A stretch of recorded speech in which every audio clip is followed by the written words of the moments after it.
So you don't care off already? It's not touched. I'm just gonna stuff up to put it, so that we order the train. And then say comes over. Hey, Tom, you can. Okay. Ms. Thompson. Slow down.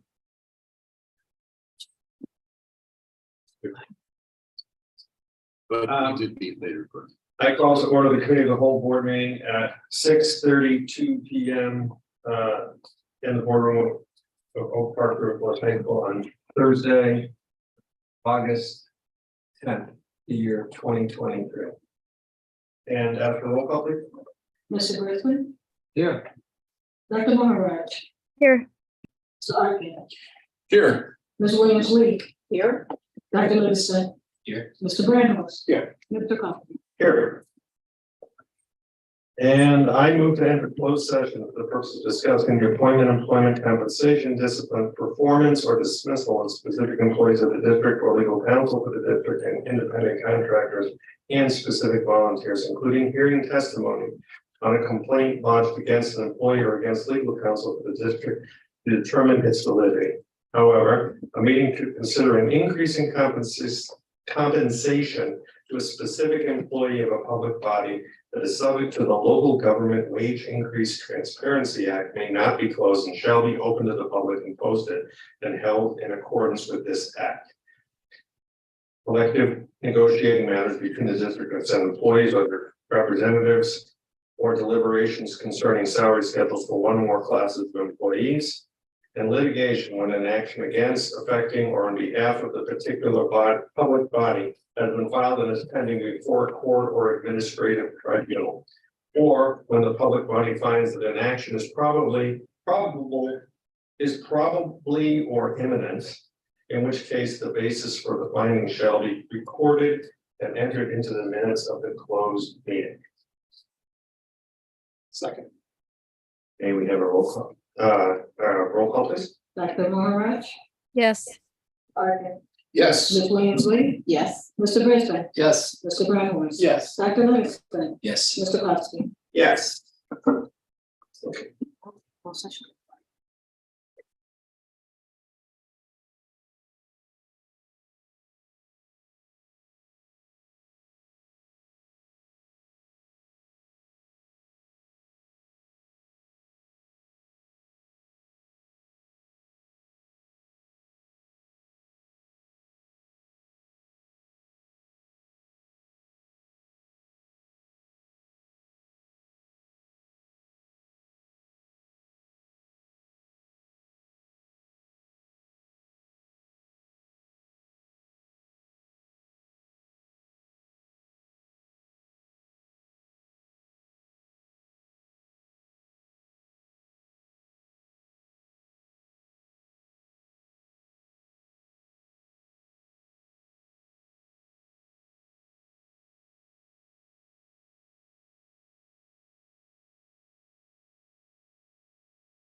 Yeah.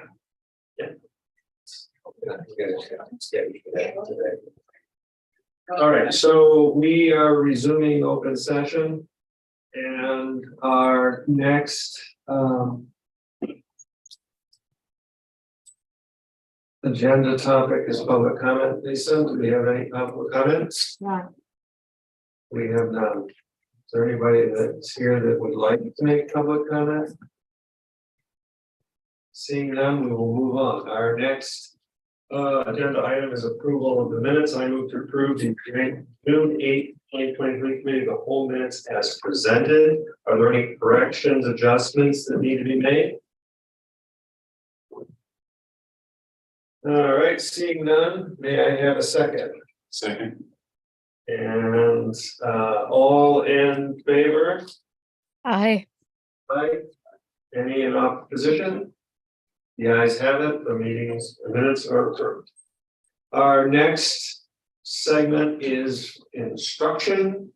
And the only topic in instruction is the space sharing agreement. I'm kind of being a little bit work with my lips here, so. We have Dr. Fiorenzo. Yeah, Doctor, this is Dr. Fiorenzo. We don't have much by the way of presentation here. This is an agreement that we bring to the board every year to college. But Dr. Fiorenzo is here if you have any questions.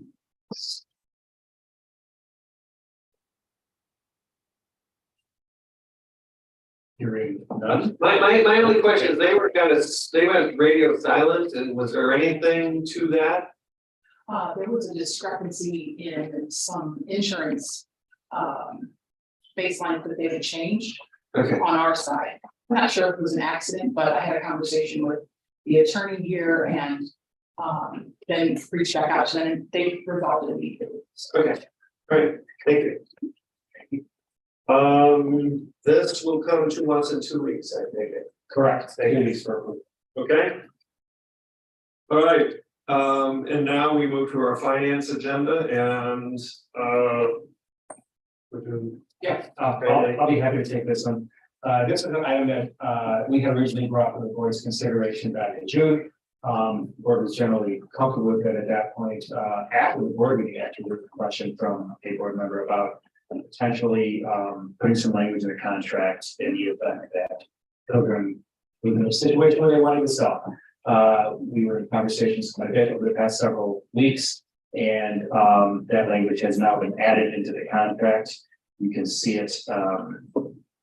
Excuse me, 1 second here. You can see that in section 1, use and restrictions. That's the last item there. So basically, it's right at first. If there are any questions at all, I'll be happy to answer them. Otherwise, this is coming to the board for approval. Actually, at a special later on, because the school year is starting. We want to nail down this agreement. We'll be using the parking lot. They're in the interim, very amicable relationship. Brent? I just have one question that was brought to mind. Would there be the ability for any kind of increased usage or utilization during the course of construction of this project to satisfy some of the needs that may be either our needs or neighbors' needs? It's a great question. It's something that is outside the purview of this agreement for the purposes we have right now, but it is something that has come up in conversations surrounding the planning commission conversation we had last week. So yes, it's a topic on our radar, not exactly finalized at this point. The options for use for Pilgrim are a little bit more limited because of their needs for it. The village's use of it for the farmers market, right, on Saturday. So right now, I think our front runner for solutions to some of those stressors are trying to find different ways to use our parking garage and maybe some other village parking around the building, but on that side. But this is on the radar too, so more to come on that. Okay. Any other questions on this? All right. Thanks. Okay, next up, I could have Tony Arvidas, our Assistant Superintendent for Business Services, come up. This is a preview of our construction managed services contract, and I will turn it over to Tony for a high-level overview, and I'll then open it up to any questions. Sure.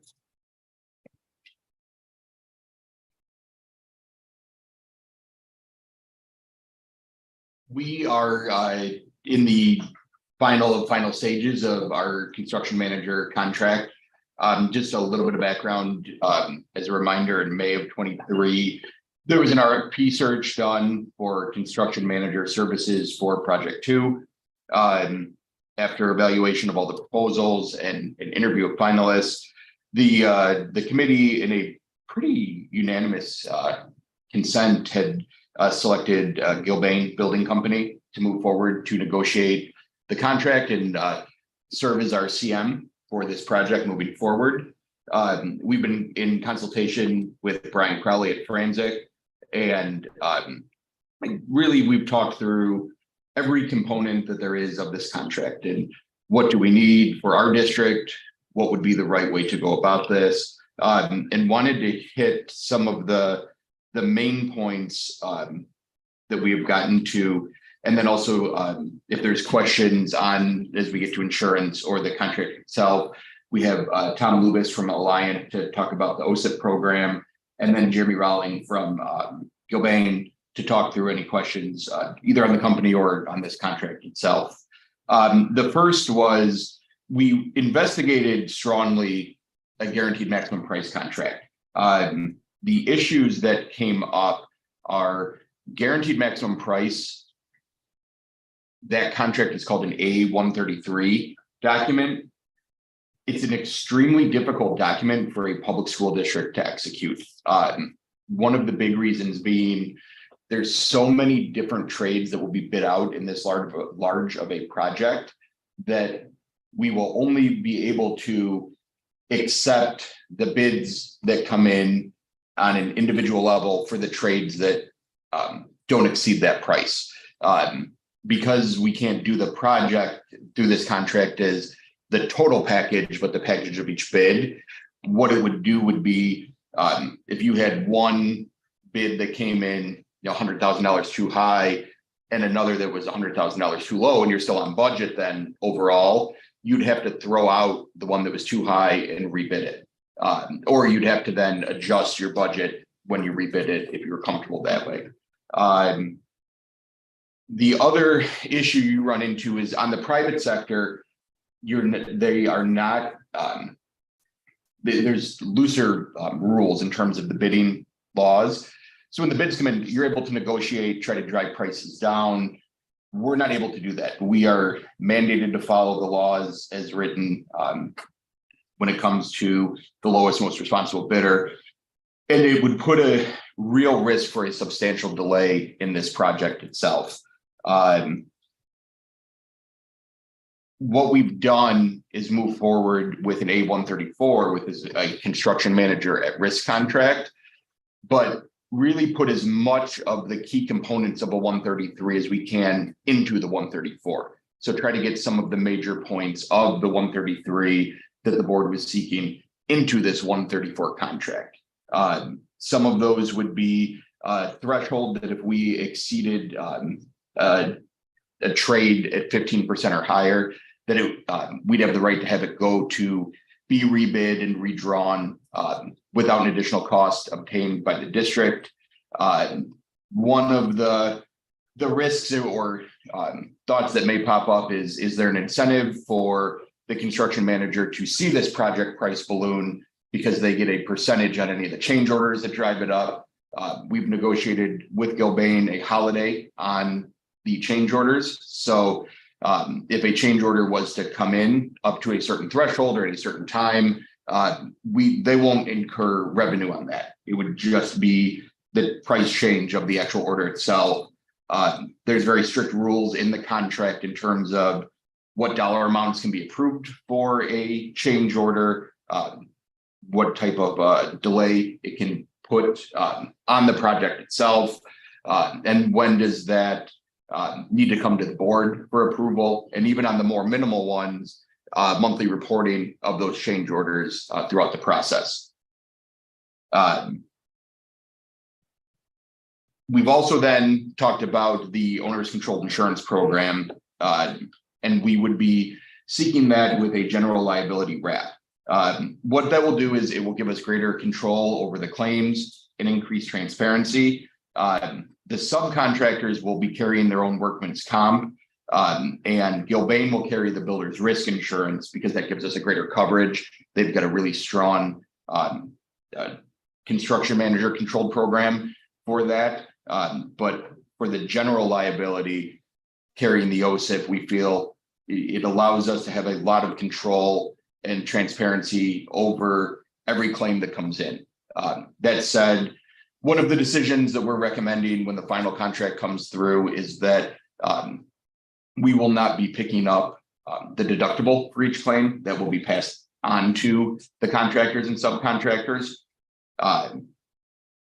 We've discussed liquidated damages, and we'll be recommending liquidated damages for delay of the project to be put into this contract at $2,000 per day that we are delayed.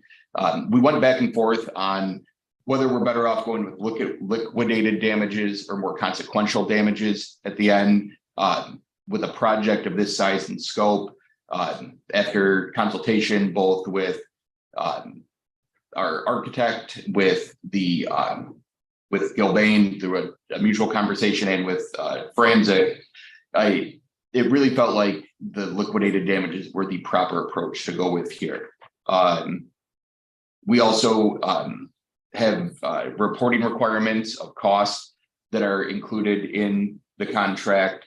And I'd like to note too that a big part of the focus of the committee was when we interviewed all of the construction managers that came in, when we reviewed all the proposals that came in, the history and tendency to stay on time and on budget was very important part of our decision-making process. So it's in many ways, the district goes out and brings in a construction manager firm to do that job, to make sure that the project stays on budget, stays on time, that we don't experience delays, and that we're able to see things sooner than we would on our own, and work in partnership to find solutions to hit the budget that we've set forward. We vetted many of the references that were on and provided by these firms, and Gilbane's got a very strong track record of hitting these projects both in time and budget. We feel strongly that very likely within the next week, we will have a finalized document that we can share with the board to review. It will actually be two. There is the 134 that outlines our conditions with Gilbane, and then there's a Jeremy, correct me if I'm wrong, I believe it's a 201 that has other terms both to Gilbane and then to the contractors and subcontractors when they submit their bids. We are redlining the red lines of the red lines at this point. We spent probably a good 7 to 8 hours in Zooms over the last couple days with the attorneys, just coming to consensus on some language disagreements. And for close to 50 pages worth of documents, I believe we have 5 outstanding issues that we're very close to agreement on. And then once the attorneys make all the corrected language changes and it is reviewed and accurate, we'll be able to share that, and we will bring it forward for approval on the August 24th meeting. Questions? Graham? So this seems like a good idea. In my prior district, we made very effective use of a construction management firm. But just a table set, if you were to take a step back and in the simplest way you can, explain for everyone the relationship and roles between a construction management firm, a general contractor, and individual trade subcontractors. Sure. in a lot of ways, it's a big checks and balance system. So we have this big, beautiful project that we've dreamed up. And we look at it and say, okay, in-house, our ability to do all of the jobs that come with managing a school district, as well as managing this large construction project are beyond the scope of what we can do. We then reach out and find a construction management firm, and they come in and they really serve as our on the ground eyes and ears that oversees every minute of the project. So they will have people on site to direct traffic to make sure that trucks are not arriving too soon and idling and upsetting the neighbors that we have heard about. They will make sure that the streets are getting dusted in time. They'll make sure that the people are showing up and doing the work that they're supposed to do. It really too, one of the big benefits of having a company like Gilbane come in for us is we receive a set of drawings from our architects and they put what they believe the budget will be. But then prior to going out to bid, Gilbane reviews all of these drawings and they say, okay, we see this is the budget. And then we work to say, okay, what parts of this project can be alternates in a bid. So if we get to a point that, you know, we're start to say, okay, we're coming in a little over budget right now. Some of the wants of the project and not the needs, maybe we don't approve those, but we continue to move forward. At that point, what we would do is bring all of the bid packages to the board and we'd present and give the board the option of, okay, this is what the bids came in at. Would the board like to accept the alternates or would they like to decline those, stay on the budget? And it allows the board to have control of that budget and not the bids just kind of coming in, and if we're over, we're over. So we get control of the budget throughout the entire process. There's a lot of safety components that come in. They make sure that everything from, do they have their hard hats on? Are they using the right equipment? Are they being safe and doing the project the right way? And are they staying on time? We're looking, and one of the next steps once we get this approved, we'll be getting our Gantt charting done, which is where we outline the next 2 years of each step and completion along the way. And it's a constant check-in to that of, are we staying on the right pace? Are things looking better? Are they looking worse? It really is having that eyes and ears that surround the project in areas in ways that a district just can't do it for themselves. Okay, so you use the term checks and balances, that's good, second set of eyes. Yep. And so forth. One more question, then a comment. You said that you've opted for a construction manager at risk contract, and what does that term mean, at risk, in this context?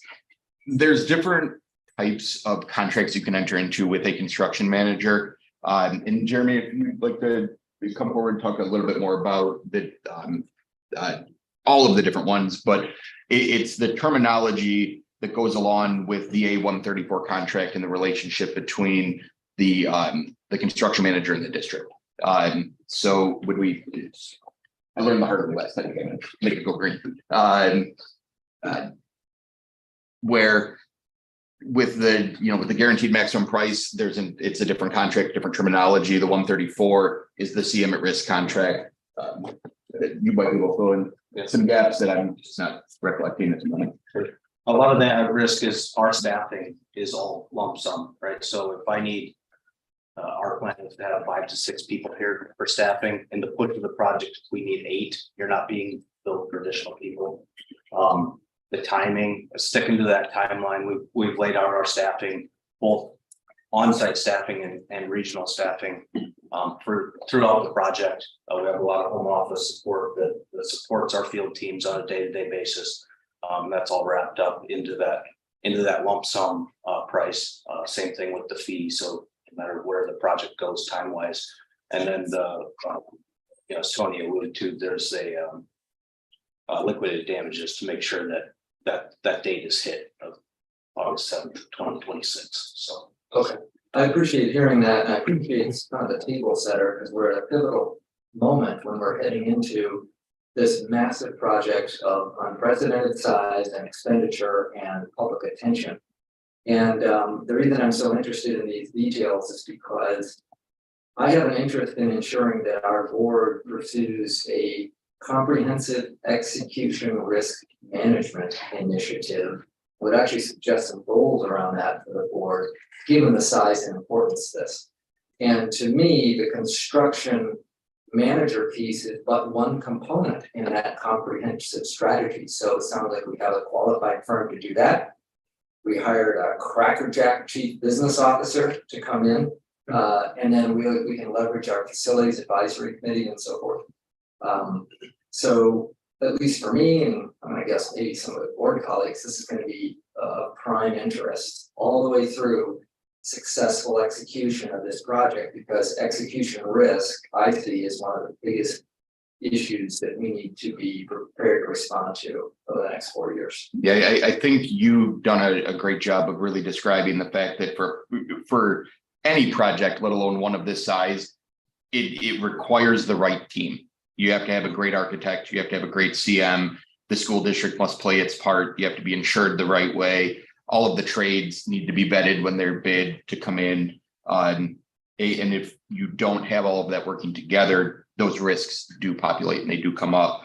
And I can say that the vetting in terms of both what the district was looking for, to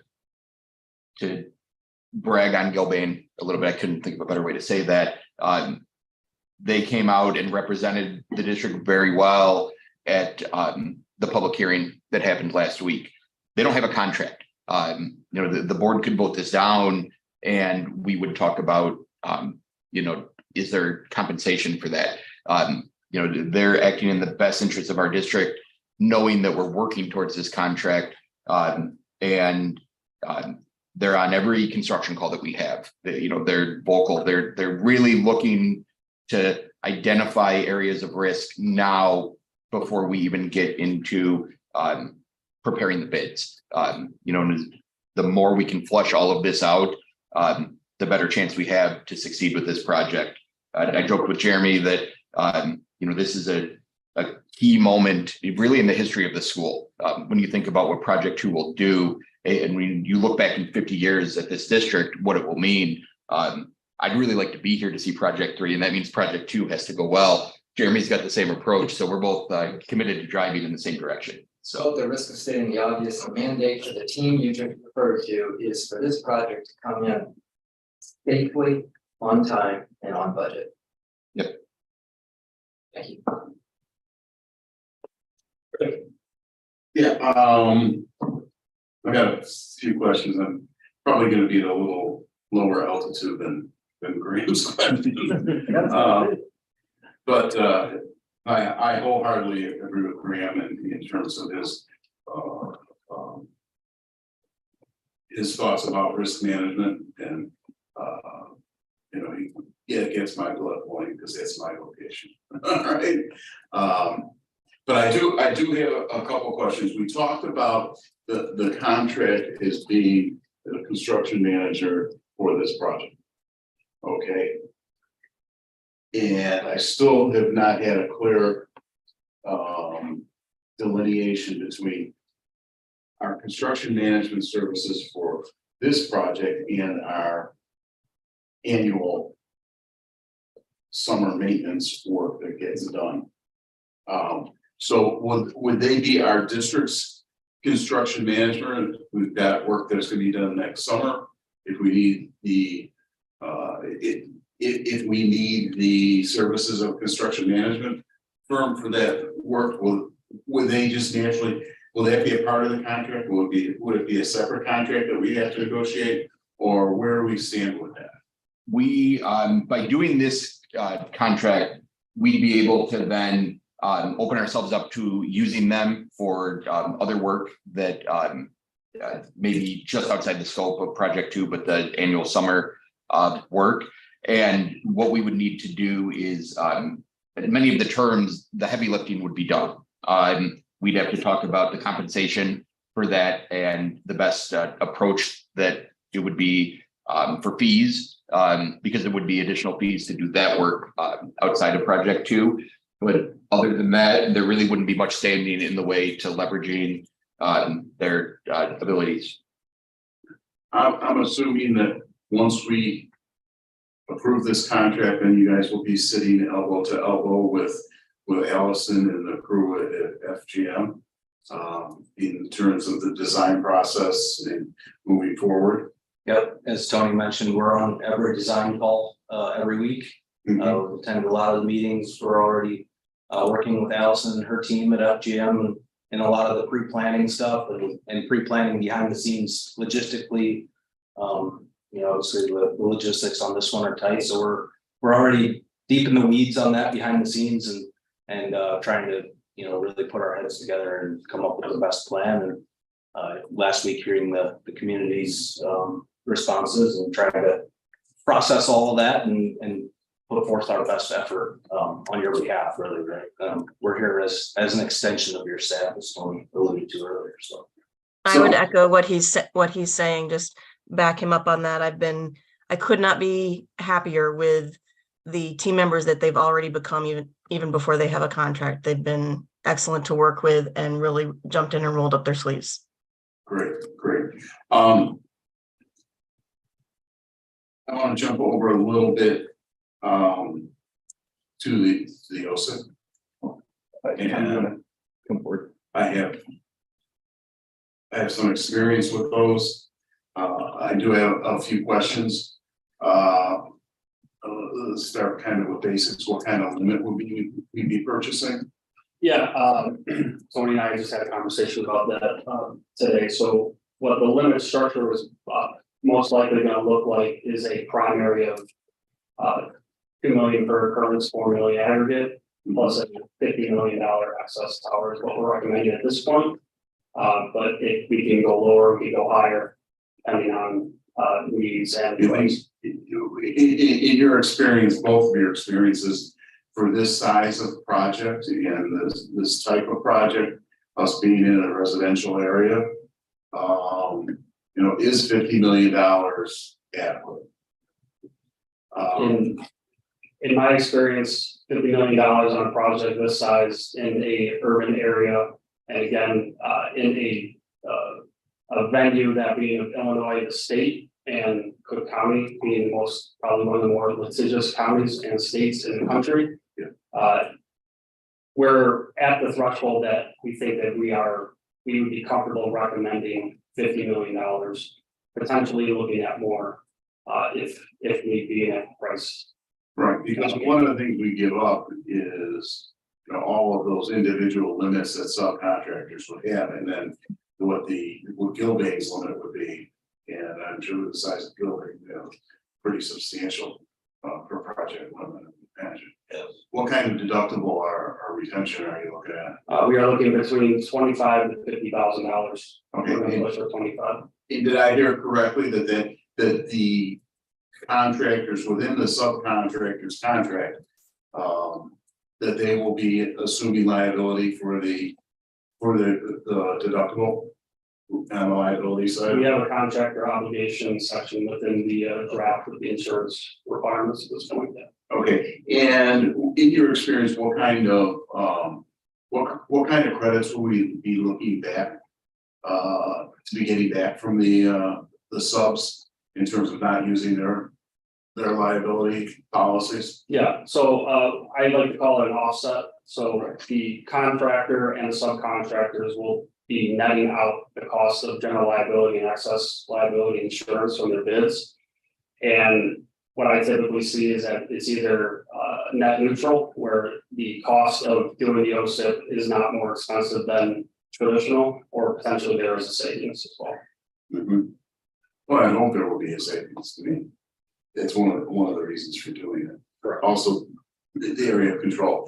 Do you have, and this is probably more of a question for Gilbane, in terms of vetting the subs, do you have a maximum for a workers' comp mod or loss experience, what you look at? Yeah, so during our pre-qualification process, and we're looking at safety numbers, we're looking at financials to make sure we've got sound subcontractors on our bidders list. And one of those things is we strive for a experience modification rate and EMR score of 1.0 or less. Anybody who's over 1.0, depending on how much over, there's different tiers, but we have different procedures that we run through. We work with them to improve their safety plan, to make sure that they have, a very robust safety plan. It may come down to that they actually have to have a safety representative on the site at all times. So there's a lot of different ways we do that, but we definitely do look at those rates and strive for less than one. Okay, great. You guys can close your ears. This is kind of for Tony. It would always be my recommendation that the owner control the builder's risk policy. All right, for a couple of reasons. Number one, you get all notices. If bills don't get paid, if there's cancellation for some reason, notices, you control it. But more importantly, it's your money and you control the settlement of a loss in a claim. And I don't know what in the, what is our contract? A-134, and those are wonderful contracts to read. They make them specific, AIA makes them specifically so no reasonable human being could ever understand them. But the, I don't know what the conditions are or what in terms of the agreement of your control and your approval of loss, payments of settlement adjustment, however you say it. So that's just my two cents. Again, I'll reiterate what Grant. Oh, before that, will you have a full-time safety person on site? And how will your safety program work? Sure. So we have a group of regional safety professionals that work out of our Chicago office. I think right now there's 4. Depending on the activities going on site during high hazard work, structural steel erection, Right. Certainly more frequent, possibly even day to day. Once we get more into finishes and depending on the size of the crew on site, probably twice a week, they would be stopping by the site. But we will have, like I said, the plan right now is a full-time project manager on site, 2 full-time superintendents and 2 project engineers. So we really put safety on everybody on our team, not just our dedicated safety professionals. So, they help train all of us in what to look for and how to, deal with situations. So they're a support and a resource that's a phone call away. Okay. And as far as the insurance carriers, what kind of support, what kind of safety, safety activities and programs will they be providing? Yeah, in terms of the OSIP, because it's mainly focused on GL and not workers' compensation, you might have the carriers are going to review the safety manuals from Gilbane as well as probably QAPC as well. We can have people from either the carrier or from the line as well visit the site. But because it's the GL route, it's usually kind of a less of a presence from the insurance carriers than if it was a full-blown workers' compensation route. Do you produce the RAT manual yourself, or? Yes, the RAT manual is in draft form right now. We are probably 80% there at this point, and we also have in-house administration of the RAT book. Okay, so you'll be doing all of the gathering all the information from the subs. All the information will be handling all the enrollments. We'll be working hand in hand with Gilbane as well to when they notify us of the subcontractors as well as kickoff meetings and monthly meetings to check in as well. Okay, sounds wonderful. I will go back to what Graham said. This is one of the largest projects, if not the largest project ever in these 2 villages. We had to fight tooth and nail to really to get this thing approved and get it to where we are now. It's essential that yes, it's 100% safe. All right, but that it comes in on time and on budget, and that we're capable of managing that. Because then it makes it just that much easier to go on to the rest of our plan program. We can imagine that. Other questions? I have a couple. I'm gonna go back up to a little bit higher level, and you know, you started when you talked about the A133, it's basically said that school districts, the laws basically do not allow for school districts to do it, is the way I take it. And so my question is, are there school districts that do an A133? And if so, what makes them, what makes them be able to do it? From all of the research that I did, and Jeremy can speak to it more as well. It is in some cases possible to do a 133. What makes it very difficult for this project is the size and the scope of the project, as well as the number of trades that have to bid on it. For a smaller project where you have less bids than we will have, if one comes in over budget, you have time to go out and rebid and get back on track. Here, when you think of the sheer number of bids that have to go out, if one of those dominoes falls out of line when they all start to tumble down, the rest don't fall. And that means the project would be delayed, that we wouldn't hit the on time. And that's where we said, okay, then if that does not fit here, what is the what's the way that we can incorporate some of the major points in that we've tried to do? The other thing that makes it a little bit difficult with this size of a project in terms of dollars, generally speaking, the way the 133 would work is if we have a preliminary estimate of 102 million, there can be a contingency put on that number to account for different items. So let's say the contingency drives that up to 112 million. The way the contracts get written is everything that comes in under budget is a profit share between the CM and the district itself. So if we came in at our goal of 102, but because of that contingency, we went up to 112, the project would actually end up costing us 107 million because we'd be sharing in the not going over our initial budget, but coming in under that contingency. When you have a smaller project, you're talking about less dollars. It may not be of that significance, but for a project of this size, when you put that contingency on, it puts us at a large risk of coming in under budget in terms of the contract, but not in terms of the real goal of that 102 million. And when we talked, we had an extremely difficult time even finding a 133 for a school district. Yeah, we work with a lot of school districts, and I think we went back a little over 20 years to find our last GMP A133 contract on a school district here in the state of Illinois. So it certainly can be done. It is done periodically, but the majority of our contracts are done A134 CM at risk. Okay.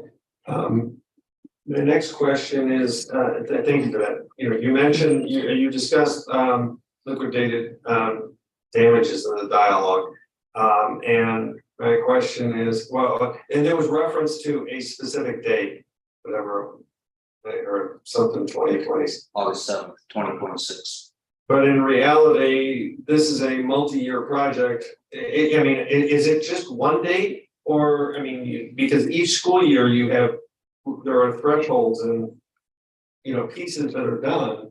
So is it strictly the whole project, or are there, I guess call it sub milestones that if they aren't hit, we have inaccessibility of part of our building by students?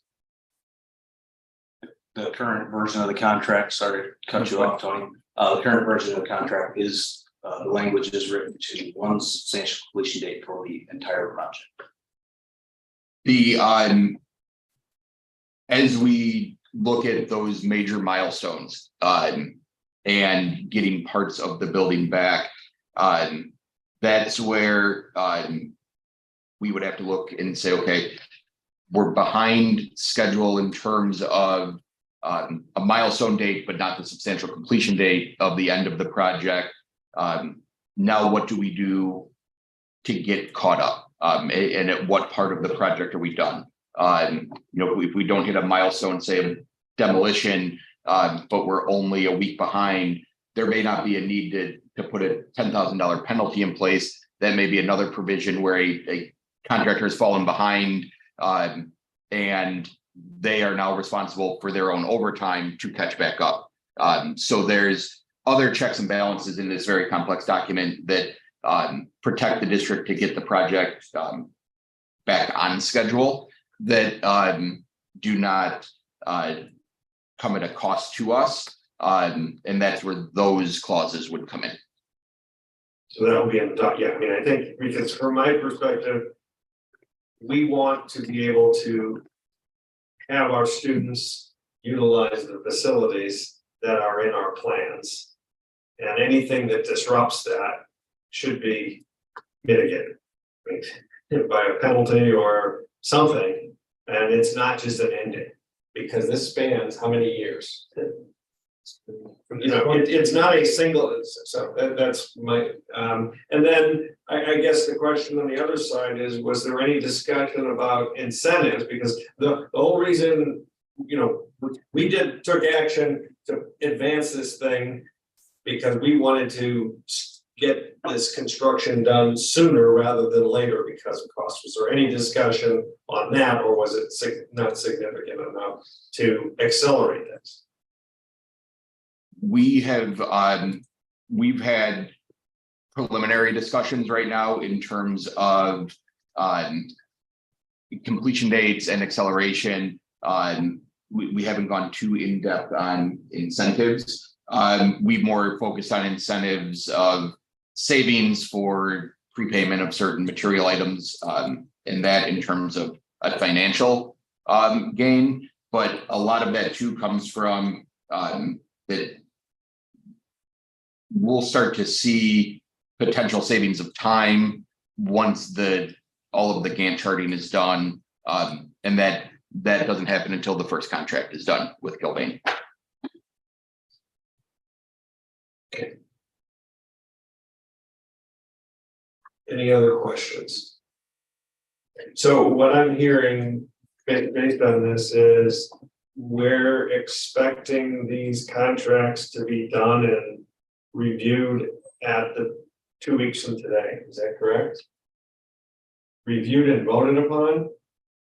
Ideally, we would like these yes, we would like them voted on 2 weeks from today. That's why, given where we are in the negotiation process, we brought this conversation forward so we could discuss kind of the rules of the game that are out there at this point. So. Yeah, I guess my only concern is Fred said, these are contracts that aren't going to be easy to read. Okay, and we're talking about things, even this, liquidated damages of, well, there's other stuff that's going to be embedded in the contract for these intermediate.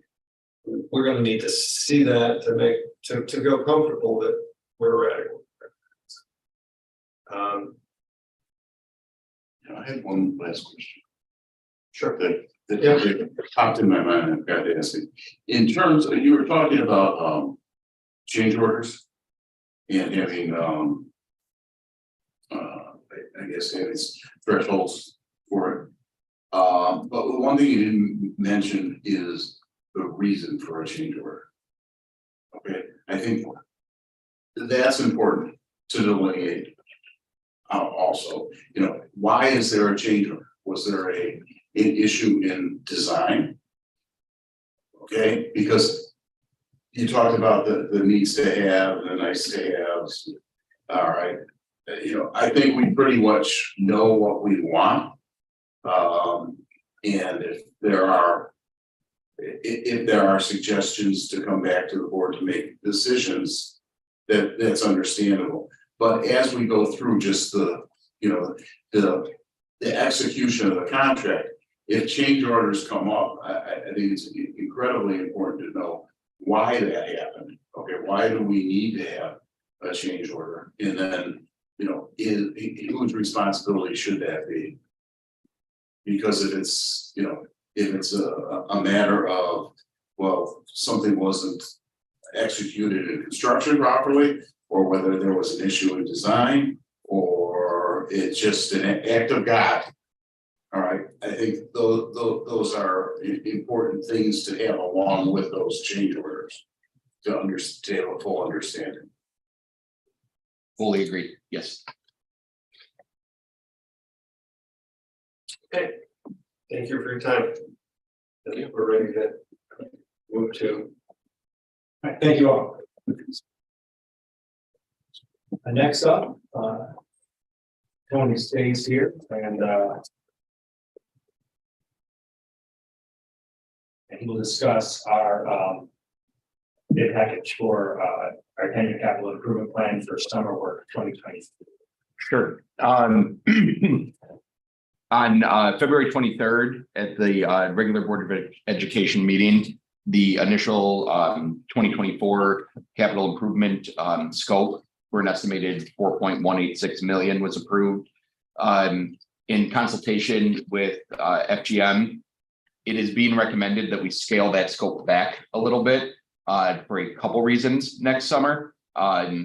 First, by pulling back on some of the work now, it allows us to realize just under $2 million in savings that can be reallocated towards a potential geothermal addition to Project 2. In looking at the work that wants to be pulled, that's recommended to be pulled out, these are items that their life capacity can sustain another year or two. You know, they won't be completely forgotten about. They'll just be put further down in the 10-year plan, pushed back a year or two. We still would hit the major improvements to the field house. And there's also just a capacity of how much work can really be done across the building in one summer. So to have the first year of Project 2, along with the additional work of this capital improvement plan, in hearing what was being pulled out and then the why from the district and from FGM, it was something we were comfortable bringing forward as a recommendation. Questions?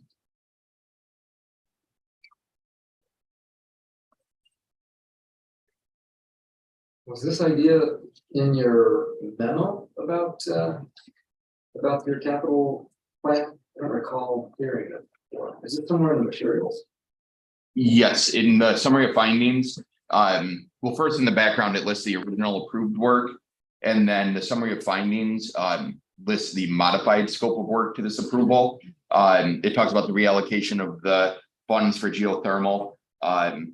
The new scope would include the capital improvement work to the ceiling and lighting replacements in classrooms, and then the field house interior upgrades that were previously scheduled in the 10-year maintenance plan. Okay.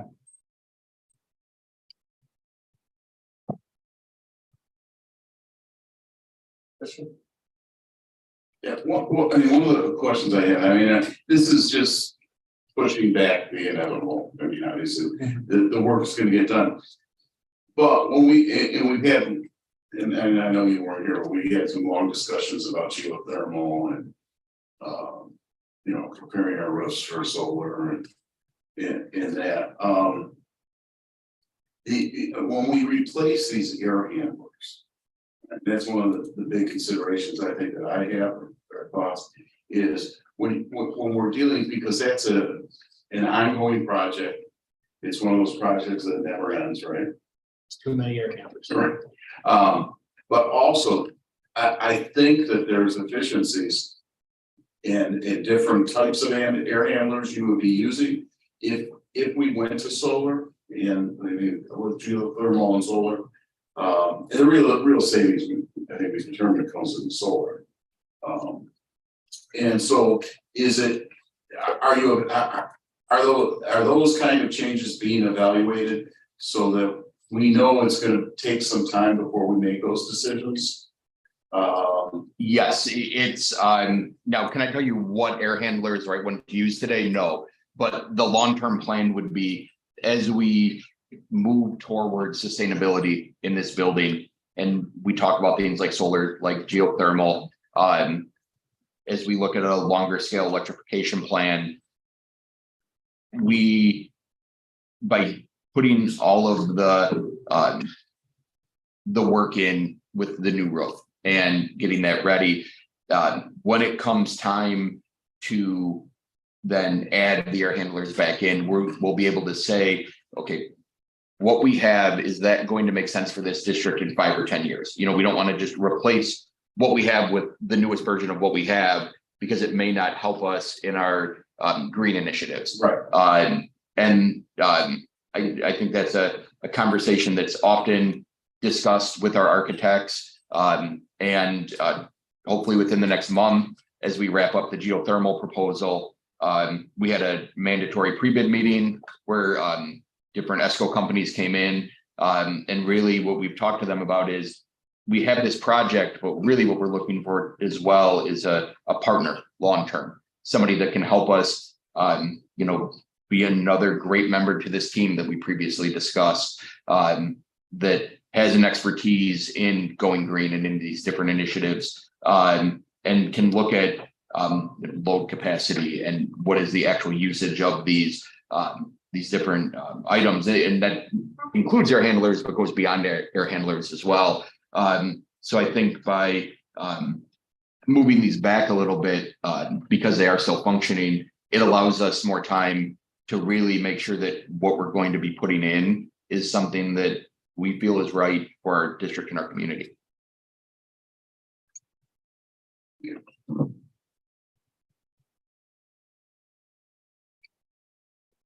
So I struggle, first of all, deciding not to do something right now, I have no issue with, there's a lot going on, and from a capacity standpoint, that doesn't bother me.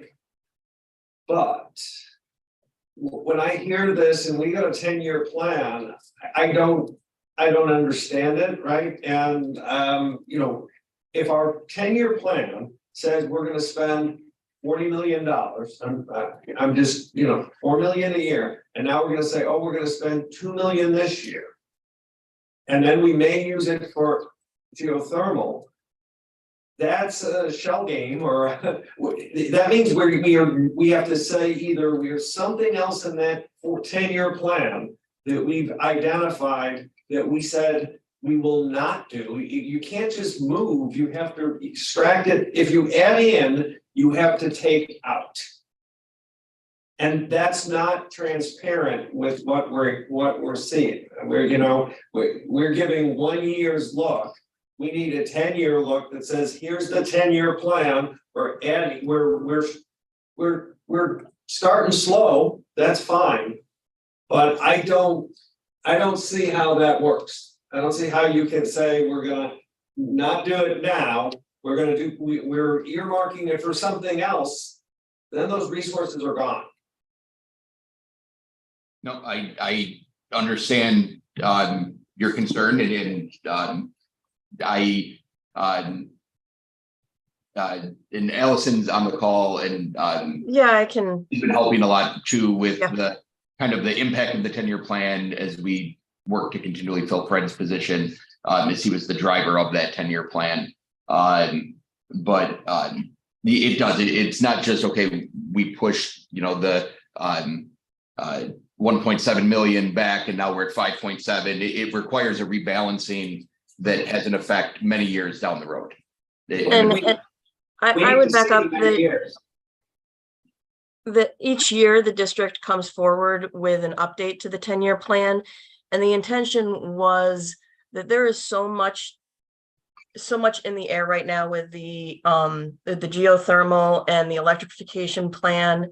And it felt right to put a pause on this piece until, and come back with an updated 10-year plan next year when the larger puzzle had a clearer picture. I think that's really where that was coming from. And if there is no need for any funding out of the 10-year from the sustainability perspective for geothermal, then that would be part of that. Then it wouldn't factor into next year's when the district comes back. That was kind of the conversation here of let's just make sure that the money's not being spent before the district has that electrification plan all worked out and some of those pieces.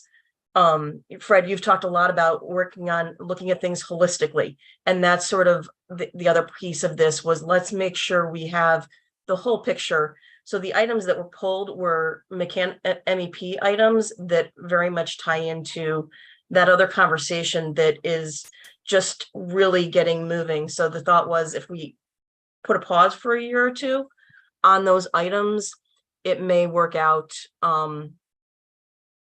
We'd have a better picture of what really needs to happen.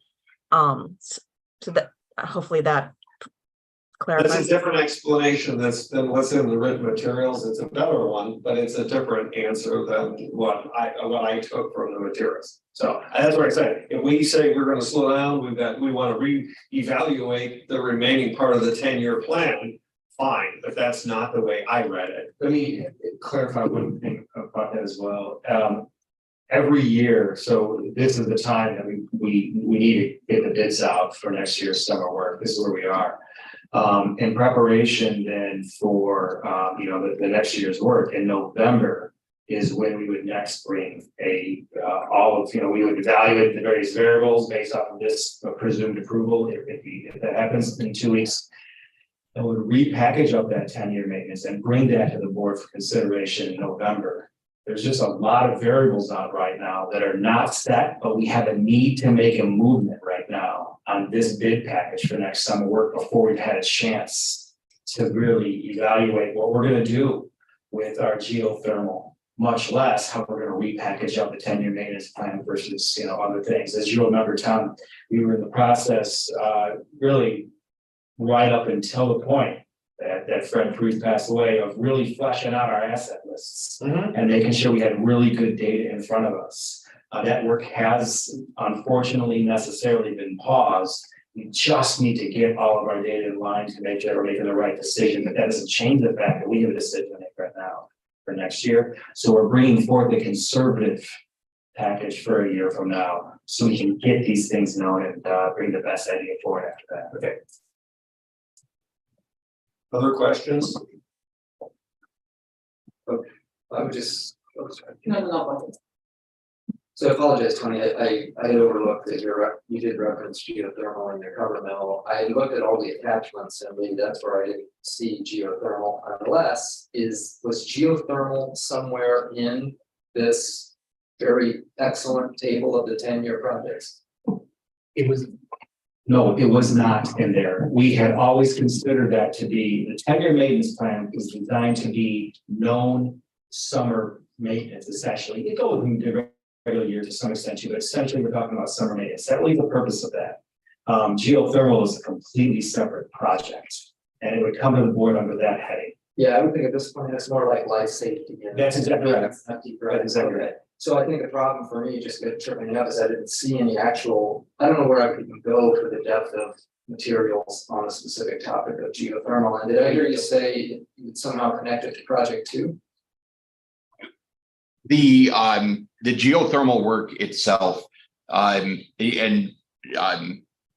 we'll have materials as the RFPs come in for the ESCO savings for geothermal.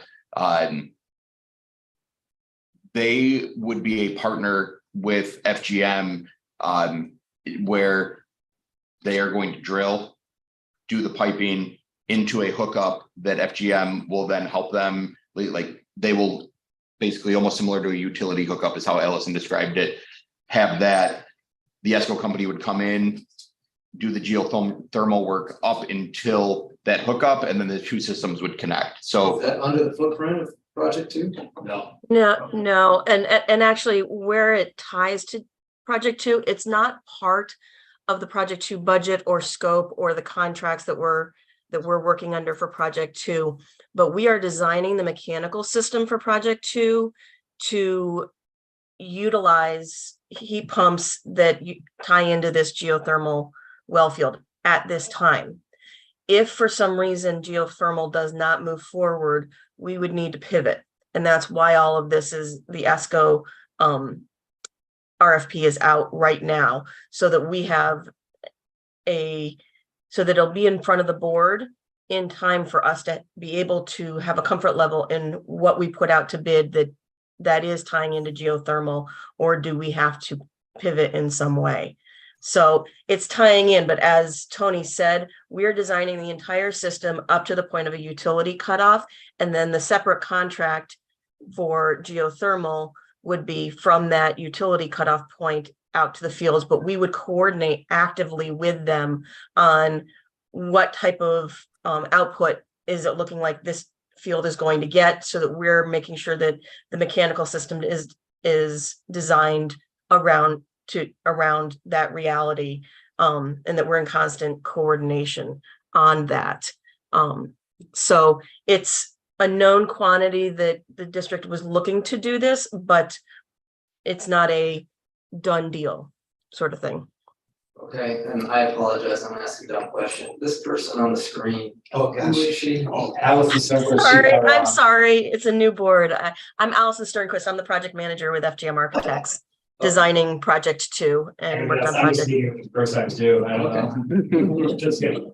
Maybe Audrey, you might have had the same question. Yeah, I guess my, a little bit, my question is also around the geothermal. At what point will that bid be in? Will we have more information relative to the cost? And I know you're going to do the update to the 10-year plan, but when will we be able to see how all those fit together? We have the RFP due date is 2 weeks out.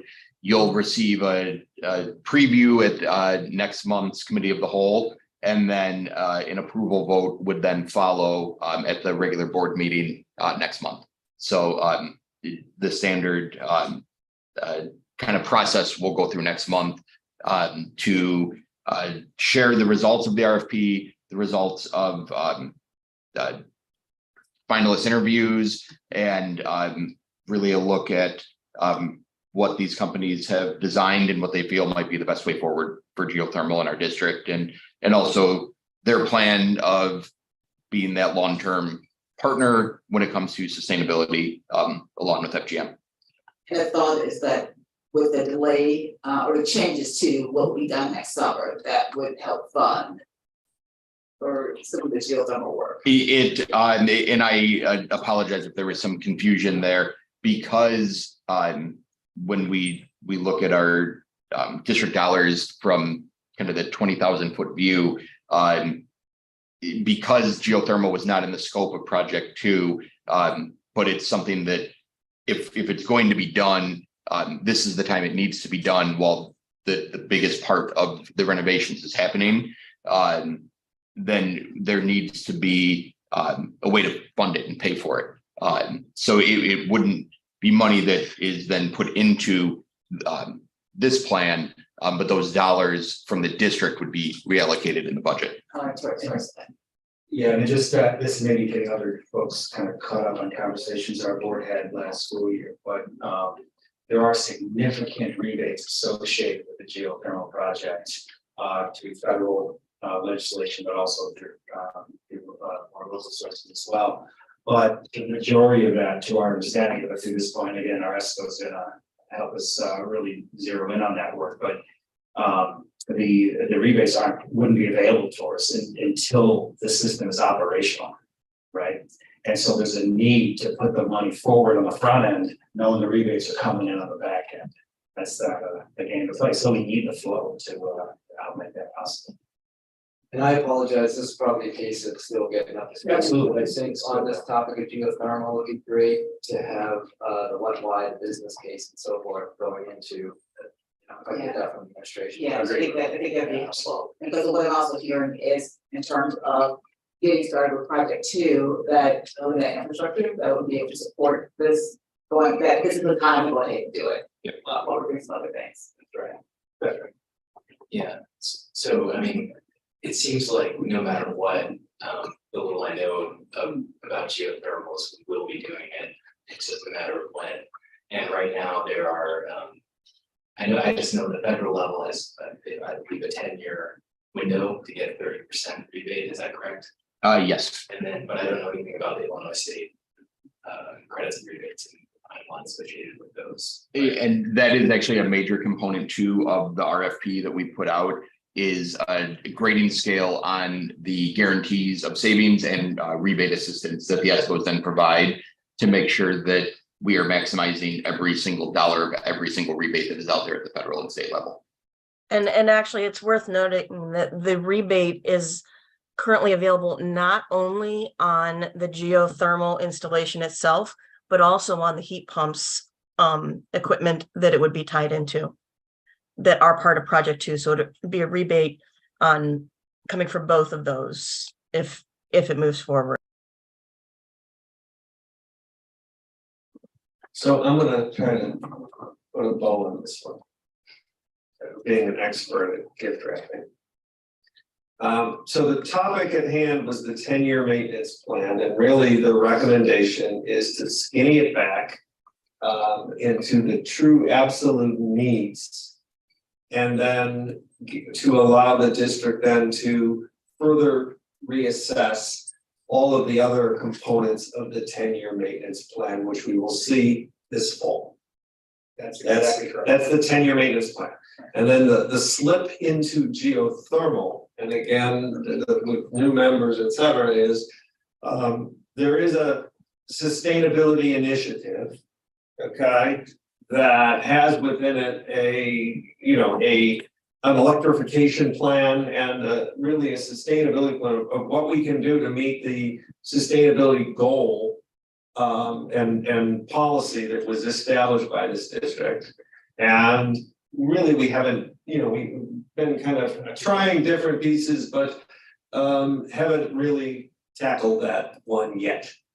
But some of the work that would need to be done is it needs to be done as we're doing construction and things like that. So there's dialogue about it. You're probably, it was intentionally left out of Project 2 because we didn't have a bow on it good enough and said, let's focus on what the work is of Project 2, knowing that we would be coming back to this. So yes, how do we fund it is going to be a key part of the discussion. Whether and there's a full myriad of ways as we get a sustainability plan that says, what do we need to do? How do we fund it, et cetera? And we're kind of just scratching our way. This is not a bow, I don't think. Yeah, it's I've never seen a bow. This is the way I rap. So anyone who receives a gift from me will know it's pretty bushy. Okay. Yeah, it's all fair. Okay, so that's the linkage of multiple things, all under the guise of a 10-year maintenance plan. Okay, so with that said, is there any further discussion on the update on the scope for the 10-year maintenance plan? Okay. I just have one quick question. There's no color coding on these Gantt charts, so I don't know what's what. So yeah, unless it's with my browser, I can't see what the different colors are indicating.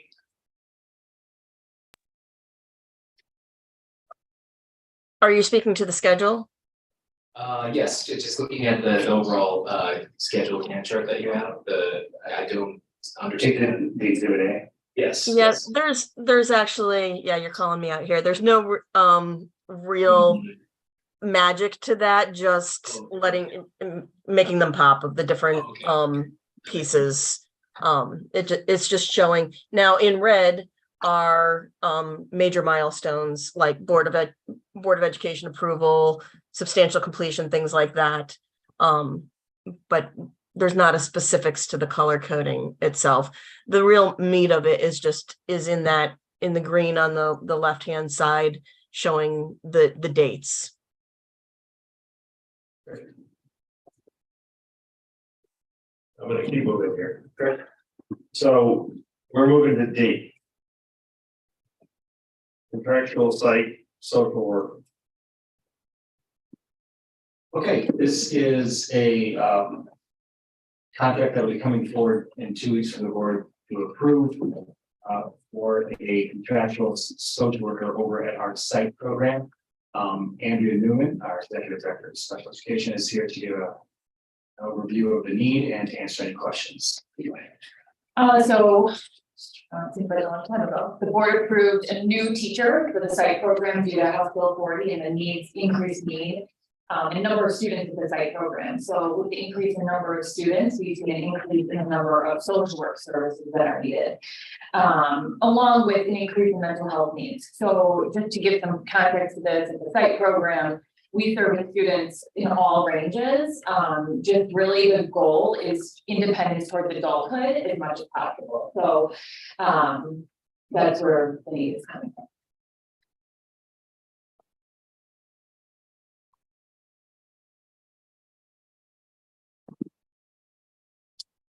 Questions?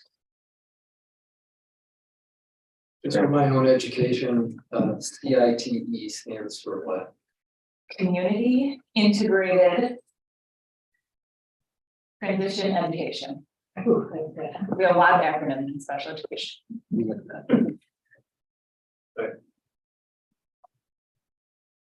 My question, anyone else?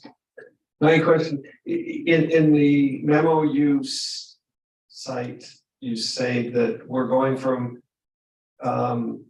33 to 50. And how much of that is due to the law change? So how many of those students are students that are 22 plus versus other reasons? I don't know offhand how many are in that age range, but what I will say is this year happens to be a perfect storm. We happen to have a lot of kids graduate from our program here on campus into the site program, and then this a number of those students are staying. So I think it's a matter of this law is catching up to us in a way that for a couple of years students were graduating, we were able to even it out, and now it's catching up to us. But I can get the number. Yeah, if you could, I mean, just before we vote, how much of it is due to this unfunded mandate from our state versus just due to the natural dynamics of, you have trick change? That would be great. Thank you. Any other questions on this?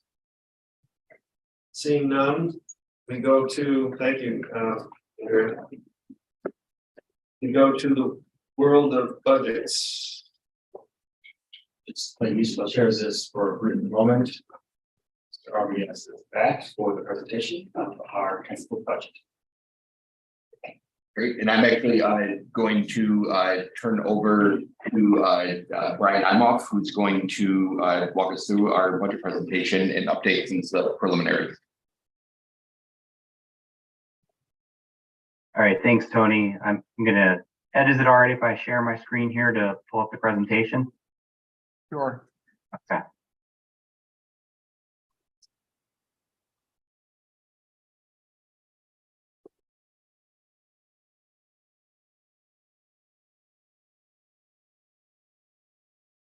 Okay, so tonight we're bringing forth the tentative budget for fiscal year 24 for the board's review. There's a lot of information in the meeting documents for anyone looking for more details or numbers on what makes up the budget. But I wanted to go through a brief presentation tonight just to highlight some of the changes that have occurred within the last couple months and point out where we stand now and then our financial outlook for the future. So jumping right in, first, we have a quick recap of our budget timeline.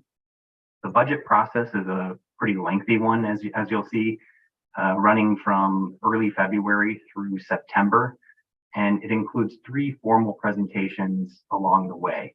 So back in June, the first draft of this budget was brought forward to the CFC, where they kind of received an in-depth look at all of the numbers and departments and more so of the general ledger side of what makes up the budget. tonight we have the tentative budget, which is the second formal draft, and is the version that the board will be authorizing to place on public display. Then in September, we have the public hearing and adoption of the final budget.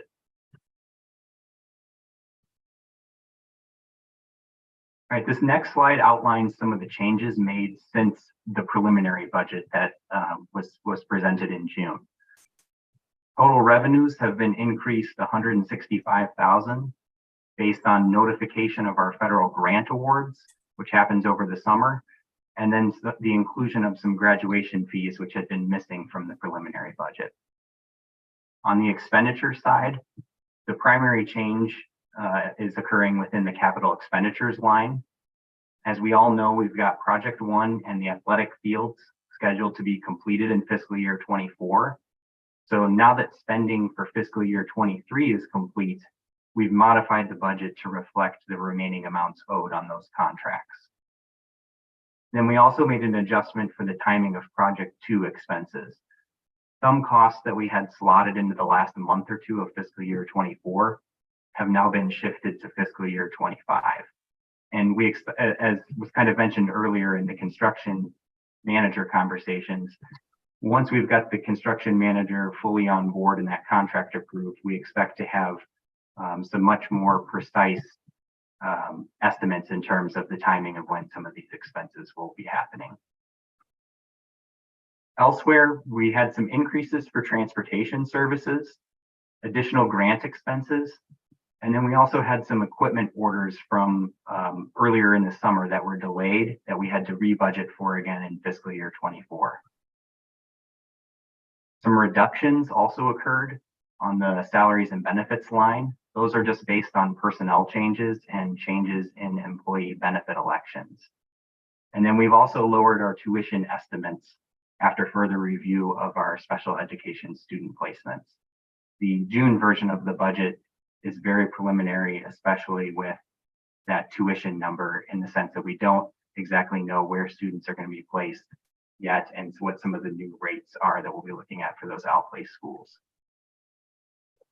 So the overall change noted at the bottom is a 1.5 million increase in fund balance than what was shown in the June version of our budget.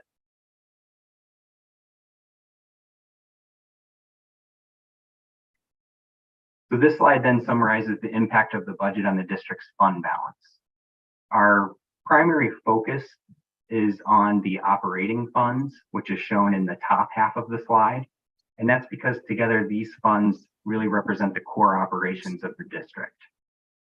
As you can see in this middle column here, the budget anticipates an operating surplus of $8 million. But then in the next column over to the right, you'll see transfers of 9.3 million needed to cover capital work. So that transfer is coming out of operating funds and going into the section below of non-operating funds. And that's because we're using district reserves to fund our capital projects right now. So that brings our expected fund balance at the end of fiscal year 24 down to 60.3 million for operating funds. In terms of our fund balance policy, that equates to 70% of operating expenditures.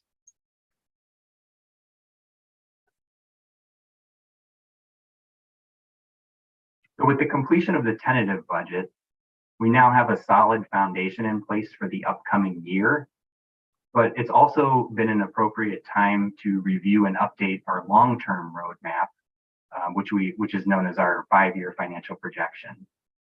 You can find the full projection and set of assumptions within the board packet, but I wanted to show a condensed high-level view here tonight, just to kind of provide this bird's eye view of where this budget is positioning us beyond fiscal year 24. So if we rewind for just a minute back to the Project 2 financing discussions, you'll recall that both the CFC and the board expressed a desire to modify the district's fund balance policy in order to target a narrower fund balance range between 25 and 50% of operating expenditures. Previously, the range had been a little wider. It was 25 to 75%. And, the discussion was that band was really wider than it needed to be. And this narrower range would kind of help us, in terms of the levy discussions each year, our spending discussions each year, kind of fitting fund balance within this narrower band. So the various financing options for project 2 were then evaluated with that new parameter in mind. So that's something we pay very close attention to as we're compiling these projections each time. And as you can see, the highlighted row in green at the bottom of this slide, the tentative budget keeps us on track with that goal. We do have a brief increase in fund balance projected for fiscal year 25 due to the expected issuance of debt certificates for project 2.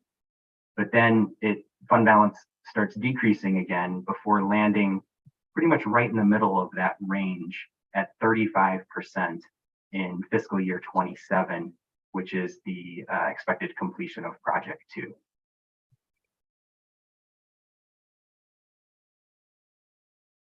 So here we have a graphical view of that same information with the green and red lines representing the top and bottom ends of our targeted fund balance range.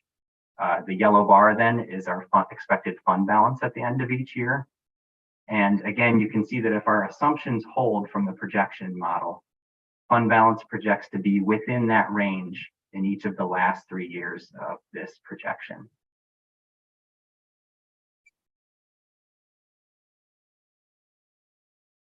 So as we move forward with the budget process for fiscal year 24, we will continue to be fine-tuning numbers and as needed, and keeping the board updated on any significant changes between now and September. However, there are a few areas we'll be monitoring in the first few months after the budget gets adopted. So I wanted to point those out here, just so everyone is kind of aware of what we're watching.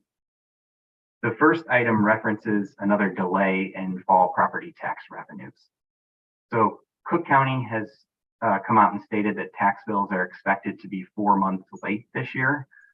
And when that happens, the district is forced to keep more funds liquid to meet ongoing obligations. And then it negatively affects things like our interest earnings. Now, we had heard rumors of this delay earlier in the year, so that expectation was built into our budget from the beginning. So no further changes are being made at this time, but there is always a possibility that the delay could extend beyond what the county has said.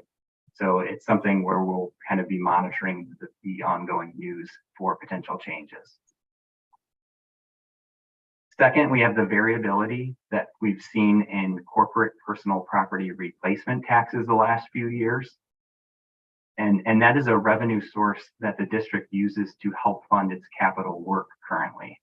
So although we've budgeted conservatively in this area due to the variation, a further decline in revenue would mean that we need to dip further into our reserves to help fund those projects. And the third bullet references the employee insurance renewal. Our insurance year coincides with the calendar year rather than the fiscal year. So that means that rate increases for 2024 are not typically finalized until sometime in October. We do, however, remain in close contact with our insurance consultants throughout the summer to monitor our claims experience and get a handle on what increases are expected for the upcoming year. And then we use those to help generate the estimates for our budget. And actually, we have a meeting scheduled, I believe, for next week, where we're supposed to get some updated estimates and information from the consultants on that. So I'm hoping we'll have a pretty good grasp of what to expect by the time we come back with the final budget in September. And then lastly, we have Project 2 approaching, which obviously has been a big topic of conversation tonight and for the last several months. Bid results and then a more precise construction schedule are not expected until later this fall. So from a budgeting perspective, we'll certainly be looking forward to that information as it comes out to see both how it affects the budget this year, next year, and beyond, with our financial projections. And then also one of our funding sources for Project 2 is private donations, which always has a degree of uncertainty until the money is actually received. So we do have estimates starting this year in the budget for those donations, but because of the uncertainty, the way the budget was built, it does not plan on utilizing any funds that we receive for this year's expenditures. We are kind of taking a wait and see approach on that to make sure that we have the cash in hand before we actually have a planned use for it. And therefore, we're kind of deferring anything that comes in to the following year. So the basis for this slide is merely to point out that with any budget, there's always some unknowns, regardless of the amount of planning involved. And like I said, we'll be keeping a close eye on these items in particular going forward. And as we have if we have updates on some or any of them by the time we come back in September, those will certainly be highlighted in the board memo at that time for final budget adoption. So that concludes the presentation I have, and I'll turn it back over to the board for any questions. Questions?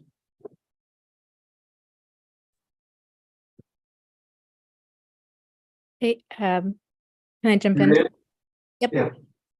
So this is actually not a question for you, Brian. I thought this was all very clear. But I guess I wanted to put in a request. If we can we get some bullet points on this budget stuff for the community for when we have conversations with them? Someone was asking me today, and now I have the numbers. I just jotted them down again, that we're reducing our fund balance from 76% to 37% in the next 5 years, and that's spending about 25 million out of the reserve for Project 2 rather than raising taxes for that portion. So that kind of thing, if would be helpful to me as I'm having those community conversations. I can go dig up all the specifics, but if we can get 5 or 6 bullet points, I can just keep them on hand and memorize them maybe for those conversations. That's all I had. So I'm not sure who would do that, but if someone can, that would be great. We, Brian and I can definitely put something together. Okay. Other questions?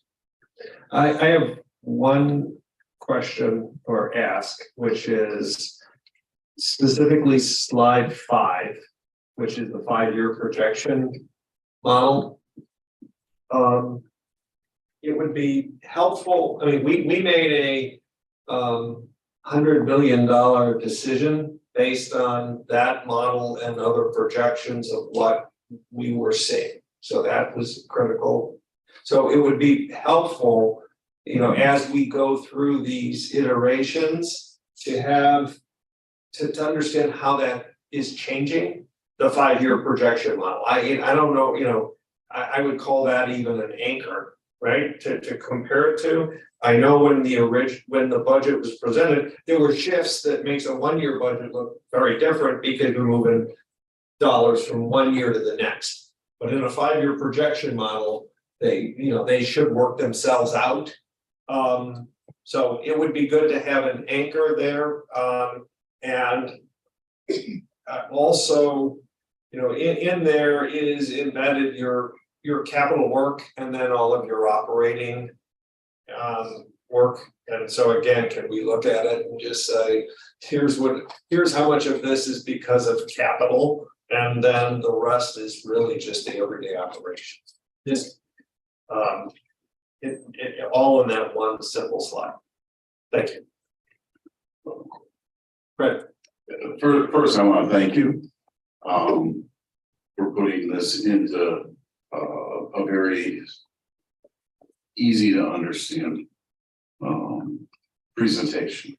One question I have, do you keep in touch with the Imagine Foundation to find out, are there, is there a timeline in terms of when we will know where they are in terms of their fundraising goals? And are they reporting quarterly or semi-annually or whatever is to where they might be? Sure, I can start and then jump in, but I met with Imagine last week and we talked about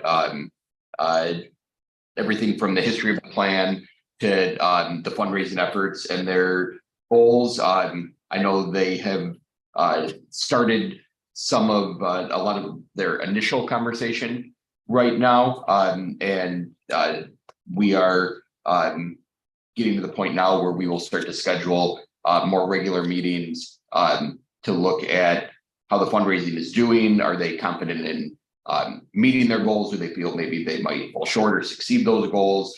And then the process for bringing those donations to the board for official acceptance. And what do we want to use as our check-ins to really monitor the progress, both in a 1 year and then over the course of this project itself. I know that there's normally in these kind of fundraising campaigns, there's kind of that silent period till they get to a critical mass. So I'm not saying that, we need public reports on a regular, but just so that you know where it is, so that if especially if there's an issue where it might fall short, that we may be having on the hook for more than we expected. Yes, right now, given how early it is, there's not an alarm, but we had that conversation of the need to have those regular touch points, so we can either be prepared for the news we expect or any news that is better or worse. Okay, great, thank you.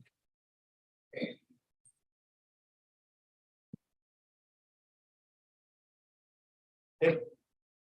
Thank you very much. Thank you. Okay, next up, Mike was on, next up, Dr. Fiorenza is coming up. This is a renewal of our agreement with Cardonics, a master schedule software that we began using last school year. So we began using Cardonics in the late fall of last year.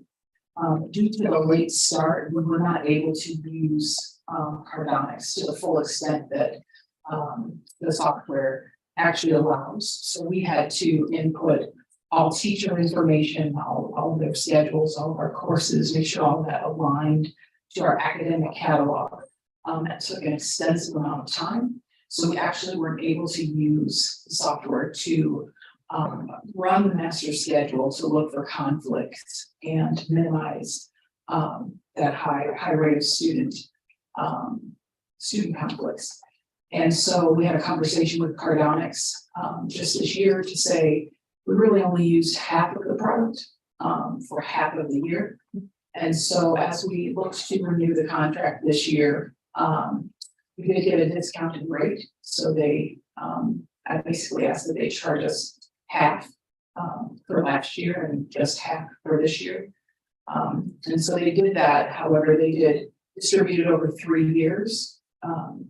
So we saved a total of $23,000, roughly $459.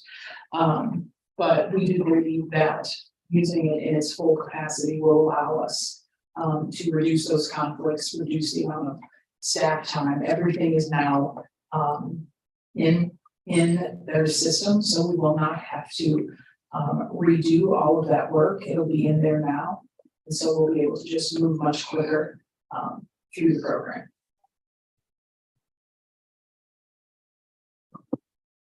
questions?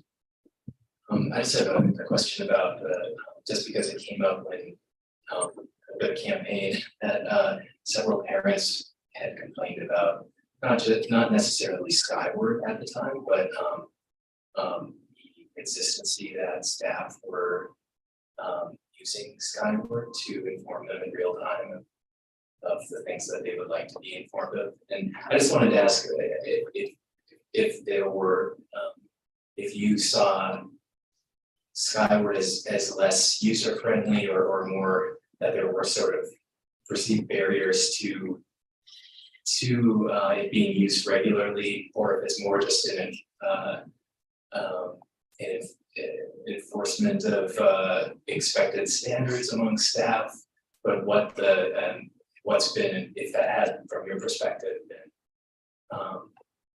if there is a consistent use of, now that it's been established that staff seem to use it regularly and that parents can rely. Is there a system in place with Cardonics as opposed to what was in place with Skyward, that is, where there's a system of accountability for staff to use it regularly? And So Skyward and Cardonics are two different systems. also, we could have Skyward is Correct. Skyward is LMS and Cardonics is only a master scheduler. I see.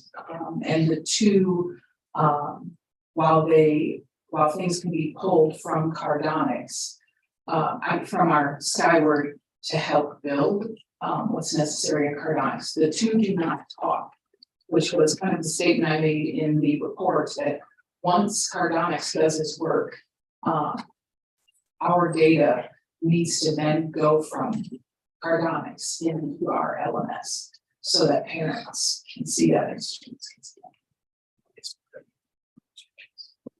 Any questions further on Cardonics? I have one, which is if this is a 3-year contract, Correct. We do have the ability to get out of it after year one. but we only pay, we're paying it in 3 installments? Correct. Okay, I was under the impression that it was pay 3 years at once, and I was wondering about the rest, so my questions. Okay, thank you.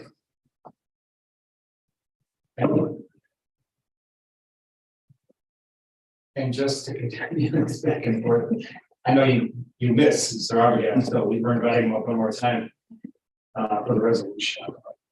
This is the last verse of my hokey pokey. So this is the after you heard the budget presentation, attached is the resolution that authorizes us to file the notice of public hearing in the newspaper on August 18th. And post our tentative budget for display. And our recommendation is that later this evening in the special board meeting, that approval is to happen so that we can have our posting go out on the 18th and have our public hearing and final budget adoption on the 21st, as was outlined in the presentation.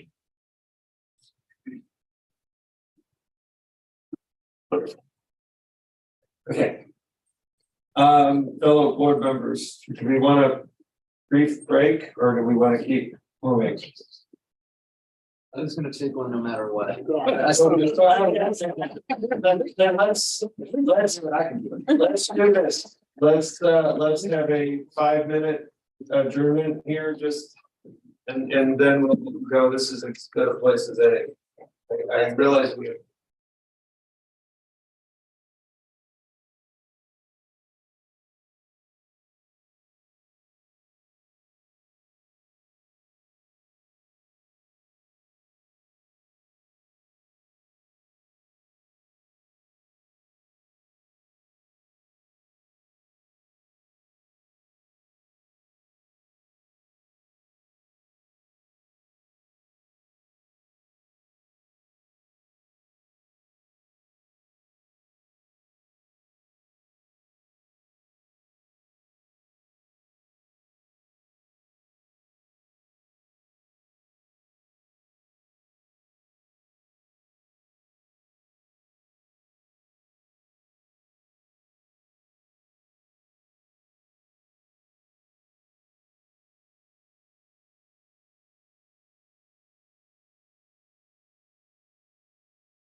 Yeah. No, I know that's. Are we live? We are back and we have transitioned into the world of policy. We have, our first one up is an IGA. This one with West 40 for a school safety and threat assessment team. And our principal, Linda Parker, is here to give an overview of the IGA and how it will serve us and our students. So we currently already work with West 40, but this is a separate division for them. It is their school safety and threat assessment team. And what this team is designed to do is to come out and assist the region schools that are within West 40 with the campus safety team, trainings of the officers, conducting building observations in order to help with school handlings of relationships with student interactions within the building, the functioning of our safety staff, work specifically with the threat assessment team in order to assist with the development of the plan, and then also to just look at the communication between stakeholders where it pertains to clear and present danger, and then the just the inner workings of our safety staff and the building as a whole in terms of its work with students in the building. So they have different levels of services, and what we're looking for them to do right now is just observe our inner workings in terms of specifically morning arrival, how students are transitioning between classes in the morning, our lunch periods, see how that's happening and how our spaces like our student commons, our cafeteria, how those are being managed and monitored, and then dismissal protocols. And then from their observations, they're going to work with training the team in order to make sure that any gaps that are being seen or things that need to be shored up are done so. We just found out as of late at our tri-agency meeting that D97 is also using their services as well in terms of this, but it's a service they offer the entire region, and this is our first year using them. And we do need an IGA separate from the one that we have with them for our academic work in order to attain that. And any questions?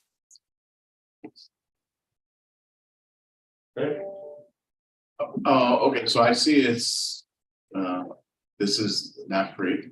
No, it's not. No, it's not. It's costs $200 per hour. Yes. And what are we expecting? What's our expected total cost? To use for them. Right now, we only have them scheduled for 3 different services. As I mentioned, the observations, one day is 7 a.m. to 1 p.m. Another day is lunch periods through the end of the day, and then that information to come back in order to work with our team.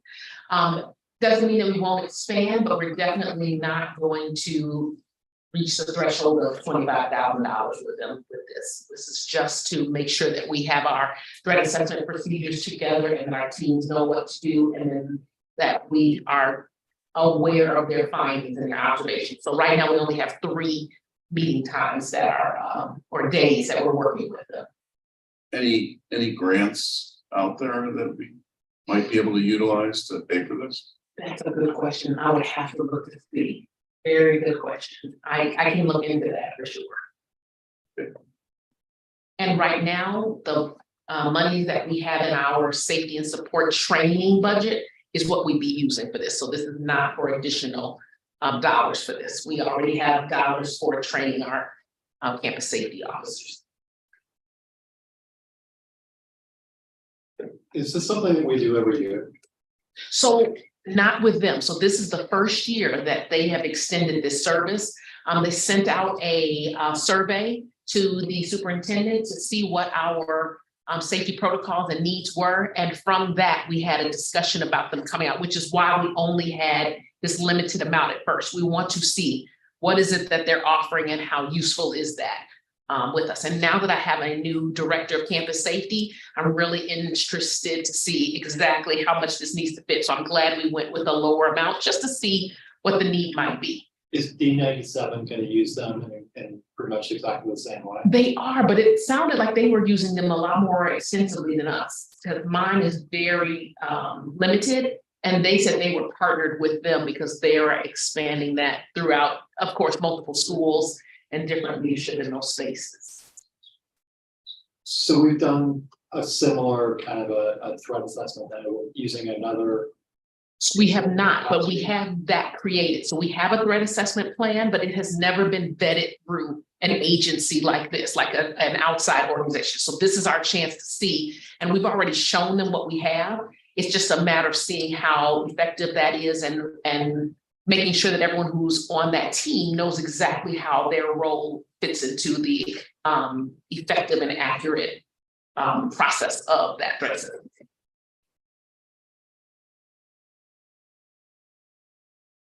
Good. Okay, Okay, thank you. thank you very much. And our second item on the agenda and policy under board governance relates to our various committee and liaison roles. So I'm gonna break this into two parts, okay? The memo that was attached is a memo that was kind of a carryover from the prior board. One of the goals was to kind of review this, and I would say we made some progress, but as we got to the end of the year, there were still some open issues, so that was kind of volleyed to the new board. And what it is a synopsis of various policy places where these liaison and board, and committees are referenced. And then there's a series of questions that are debated or posed that we kind of talked about minimally, but potentially need to unbundle. And this is all under the guise of, is there an opportunity here for us to improve in how we can both service and meet the needs of these different organizations and keep ourselves sane. Time commitments, etc. So I would frame that one up as we as a board frame up our goals. This is one of the opportunities that is on the list to continue to move forward. It's a need, but I think we need to look at that need in the context of our goals and say, yep, we feel we want to do it, and we'll carry that ball further, okay, formally.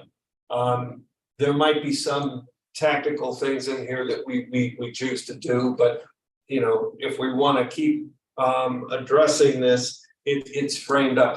The one question or comment that came up really at the end prior to the seating of new members was, did we ask these? What's happened is a lot of this is just morphing where expectations are, oh yeah, you need a board member at the blank meeting. And that became the norm, and it's like, you got to be there at every meeting. So really, it's about expectations, it's about requirements, expectations, and roles. And have we asked them what it is that they want and expect from a board member? And it's a pretty good question, right? A simple question, but it was that was the parting wisdom of the prior board, and I think it's good wisdom for us. So I would say that part of this discussion, I frame up. This is kind of carrying that ball over, and when we get into our discussion on goals, and we talk about committees and liaison roles, this is what that item is and how we want to fit it into our priorities. Yeah, okay, so as you're saying that, because my question actually was just what you said you framed it up, what's the purpose of having board members at the various committees, meetings, groups, et cetera. And understanding that would help me to understand more, what should we look at from a goal perspective? Because I wasn't sure of why, at some of the meetings, particularly why board members would need to be there. It sounds like some things are just out of practice, or just, I guess, practice, or just a tradition. But it would be helpful actually to understand what value is added by participating, being part of those various meetings. Because perhaps some really are very important, make sense, and others are perhaps could be done differently. Correct, yeah, and I think that, I think Dr. Johnson had said that, if you look at other districts, et cetera, it's not the norm, okay? It's not the norm. Often the duty is carried by an administrator, okay? And in many cases here, it's both a board member and administrator. I would say, without getting deep in, it's always good to know and reach out. This is a chance for outreach into the community, okay? But as a purpose to interact with different interested entities. But that's different than an expectation of, every month you're going to the blank meeting as a board member for what purpose. So again, so I think if the board as a whole is okay with that discussion we will have after we determine goals, but at least when we talk about goals, we know what this one is. So we can say, okay, in governance, this is one of the things we might choose to say we are going to put a focus on and we will put time to. Okay. So that's the first part. There's the second part, which is I have my spreadsheet here that's in micro type, but these are all the different current roles that we have. So this is kind of like it's volunteer time, and I'm gonna list these. And I don't know that this had been sent out, but I don't think I need to send it. Can I? Tom, I'm a little confused. Are we signing up for things before we have the discussion about which things we should sign up for? Like which things we actually want people to sign up for? I think that until yes, the answer is yes, because okay. We at least then need to go and say we're not coming anymore, right? Or why do you need me? But to just not show up. Sure. Okay. I mean, I see that. If I could just for a couple of the ones I've been on, I would have recommendations, right? So like for applause, for example, that I was on last year, I think both I and they would get more out of a one-time meeting with the applause president once a year to like update me and figure out, what do they need from the board, rather than going to their meetings, which are very minutiae oriented around putting on events, basically, right? And so and then like Apple, I feel like I really feel like we need better outreach into the Black community. But I wasn't getting that from Apple this past year. And so again, like I almost feel like the thing to do is like have a meeting with the president or even like the main members of Apple that is specifically a meeting with a board member to figure out what would be helpful for them and what are their concerns that they want to raise. Because otherwise it's things like you go to their first meeting and it's I think the first one I went to last year was a college scholarship presentation, which is a fine and useful thing for them to do, but not maybe the best use of a board member's time. So I guess, as opposed to something like community council, where I actually did think it was helpful having a board member going to those meetings. So I don't know. So I guess I would just bracket all of this by saying like, if we're signing up for stuff, like maybe some of these we change, like we go in kind of expecting we're probably going to change the format, and it's not going to be a monthly commitment. So, And I'm all in favor of doing that, but I think we still have an obligation, you know, we can't sure, just sure. stop. So I mean, that's why it would be worth having a discussion, but we're kind of trapped between having, you know, starting the school year. And I think we can talk about that, just even, you know, going in with an approach of asking a couple questions and throttling it back. I'm gonna just try to send this to Lisa if I can.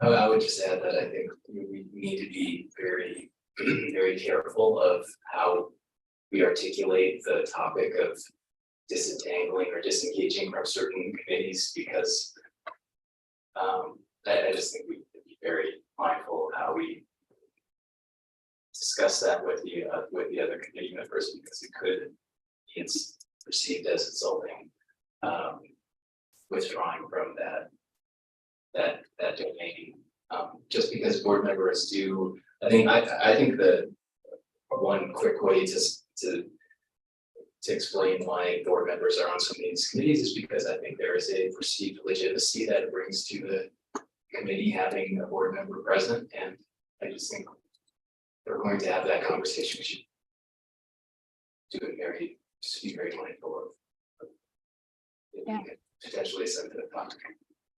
And I mean, just to respond to that, I agree, but I think if you go in and basically say, you know,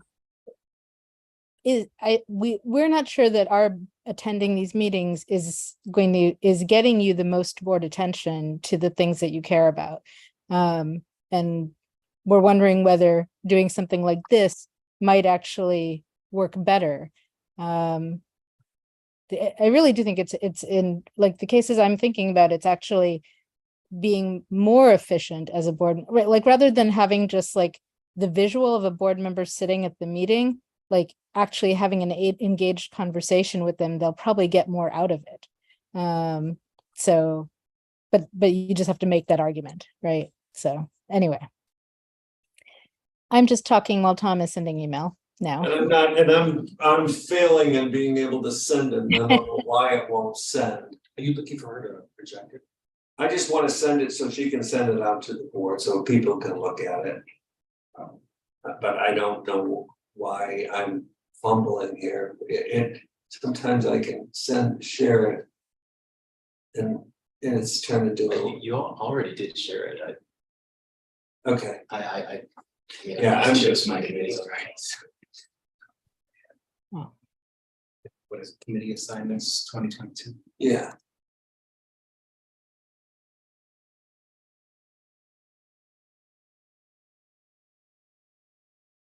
Yeah, I mean, I would love to, you know, go into this as much as we can make it, but we do need to make decisions. So here, some of these require participation by policy.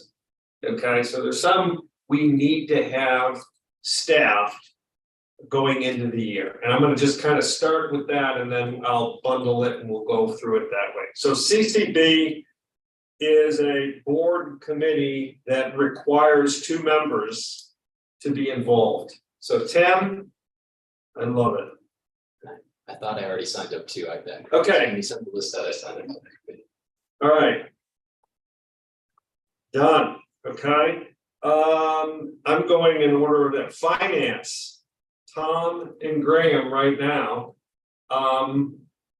Unless someone else would like to, you know, to join Graham. I've done it for this is, I think, Tim.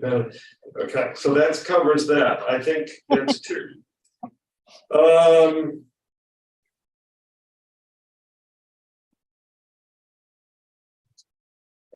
Community council. I'm going in. Community council has 1.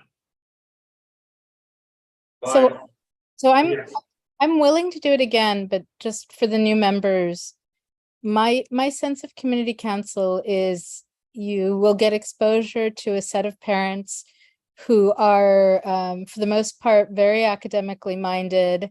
The concerns that they tended to bring up last year were more on that side of things. So, and they're, it's a good perspective and to have. And so if you haven't been talking to those parents, it would be a good one to join. But I'm also happy to keep going if none of the new members are particularly interested either way.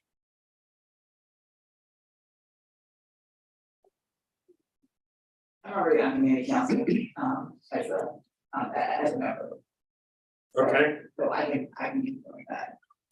but if you're as a member, then you could kind of be in Mhm. as a board member, right? Yeah, I'm already part of it, so I can. So you can switch kind of, over to being a board member. okay, Mary Ann, you're off. Woohoo! Sorry. So, Okay, that's good. And then the other one I have that is required is collaboration for early childhood. Yeah, I signed up for that one when you said that. Yeah. And I don't, okay, In comparison to the other items, that actually is it really functions as a separate board. that's a board, and so it has board governance requirements. That's exactly right. So is there a second person that would like to be on community early childhood? how often does it meet? 4 to 6 times a year is what it says, but it's quarterly, right? So, Yeah, it's quarterly. So, if you need a second, I can do it. Okay. So those are the ones that I think are required, and so what I can do, and those are ones that in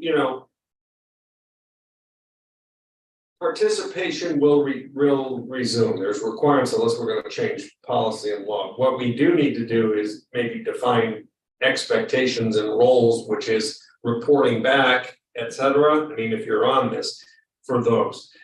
All of the other ones that I'm looking at are then various community and governmental liaison roles. And these are ones that I would say fit within the realm of, do we want to continue just doing what we've done? What I would like to do is at least assign and I can send this out, assign someone to be a name for each one with the intent that they are the rep, but then we can say, what does that rep mean? Does that mean that they go there and ask them, what do you want from us? What can we do? And or, is it once a year that, I'll be there and I'll hold office hours as a point of reference for, we actually had Apple come to the board meeting and had a chance to present to the board, which is a piece that we can do and say, each one of these groups, we can rotate, say, here's your chance. So we can sort through that. For the sake of tonight, I've got the ones I needed, okay? For the other ones, we'll just assign name and then we can determine what we want to do procedurally to enhance it. So I think we can say we've achieved what I would hope for tonight, and at least we have a vision of what, where we want to maybe potentially implement some enhancement. Are we good? I'm sorry. Can you go ahead and then put me on applause, because I was working with them last year, and I'll have a conversation with the president and see what she thinks would be most useful, rather than a new person coming in. I think the arts, generally feel kind of neglected, like they, they get celebrated, but people are not necessarily hearing what their problems are. So, Okay. so I'm happy to do that. And then for Apple, we had them do a presentation, which was good, but I would like to see maybe 2 board members in that initial meeting with them, because I think Apple is, I think it's neglected. I think there's some need there. and like it could use like a little bit more of a deep dive. You know, when I was talking with them at the end of that presentation, they really wanted, you know, like if there could be a barbecue or if there could be some kind of potluck or something where they could have a chance to really talk. I think they would have appreciated that so much. So, and it's, you know, it's such an equity concern. So my rec would be to put 2 people on that, at least initially. On On Apple, right. The African American Parent yeah, Organization. no, I know, no, I'm just saying 2 people, okay. Just for the initial meeting. So, and then to kind of figure out what they need. I just think it's a high need group that doesn't feel like they need some encouragement to feel like they have a voice at the table.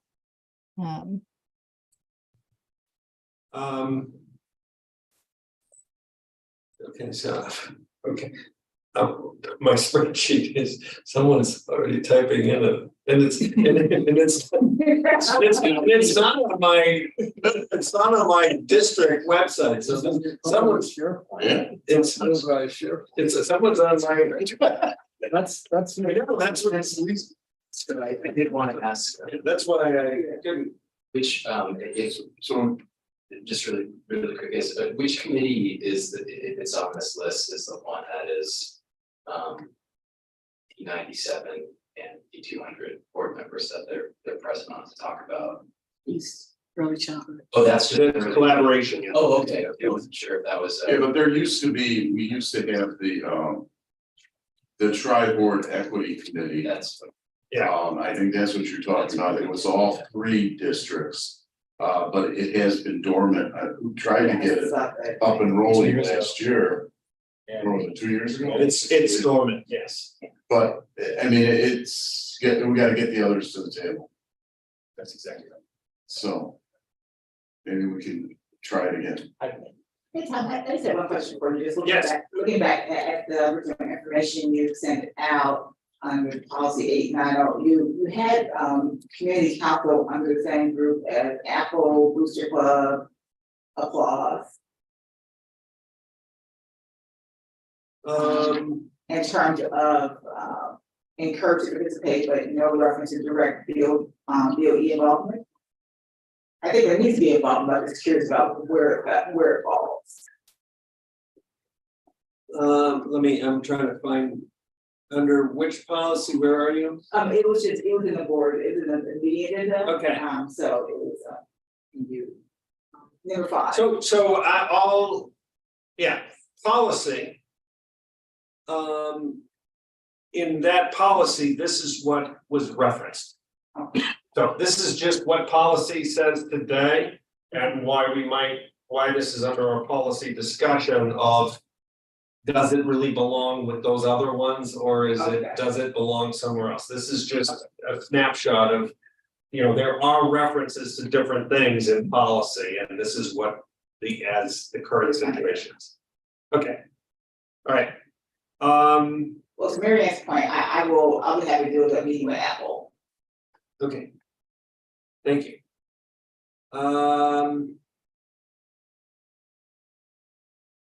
So I think that covers this one for today. I mean, I think we've got names in there and it's on SharePoint. We can extract those names. You've got the file. Working on it right now. Yeah, okay. This is why I need a different computer. That's what we're trying to do. Is that, all right, with that said, are there any future agenda items? Just follow that. Yes. I wanted to ask Tim if he'd be interested in the River Forest Collaboration Committee. Tim. Sure. Okay, I'll forward you the information. Because I've been on it, Ralph had no interest in being on it, so I stayed on. You got that, Lisa? Yep. All right. So what's the formal process now that some of us have been assigned to committees? Are we allowed to, as board members, participate in recruitment of community members of those communities starting now? Or do we have to wait until a certain time? What's the process involved there with, to address vacancies on the community level? Oh, Yeah, I'll jump in on that if that's okay. It really, for many of the committees, it's, you know, the membership would be specific to the folks who are leading it, right? So if we're talking about booster clubs, for example, you were the answer to that question out. For the committees that are a little bit more formal, right, that are board level committees or, you know, kind of community council is kind of a hybrid committee between a board and superintendent level committee according to its bylaws. There is an approval process that the board takes early in the, it'll actually happen at our next cycle of meetings this September to vote the members of the committee, you know, into those. And so, yeah, the process would begin, like if you're talking about CCD, for example, talk to people, if you're interested, if they're interested, you can get the names to Lisa. And we can make sure that we're on a list when we bring it forward, so we can start the process. You can start the process now. Okay. With that said, are there any future agenda items? We still need to go to closed to finish up one piece of business, and we need to do that in the context of COW. So I'm just kind of giving you the flavor, but yes, sir. Yes, I have future agenda items. Go ahead. The first one would be the process in terms of the continuation of the Imagine process. I don't want to say project free, but what I do want to say is moving that continuing to move the Imagine process forward. And then also the articulation with that, with the 10-year facilities plan. Okay. So that we don't end up waiting 2 years and then say, oh, time to talk about project 3, project 4, and project 5, and then reevaluating and blah, blah, blah. Because that's supposed to be a living process. Okay.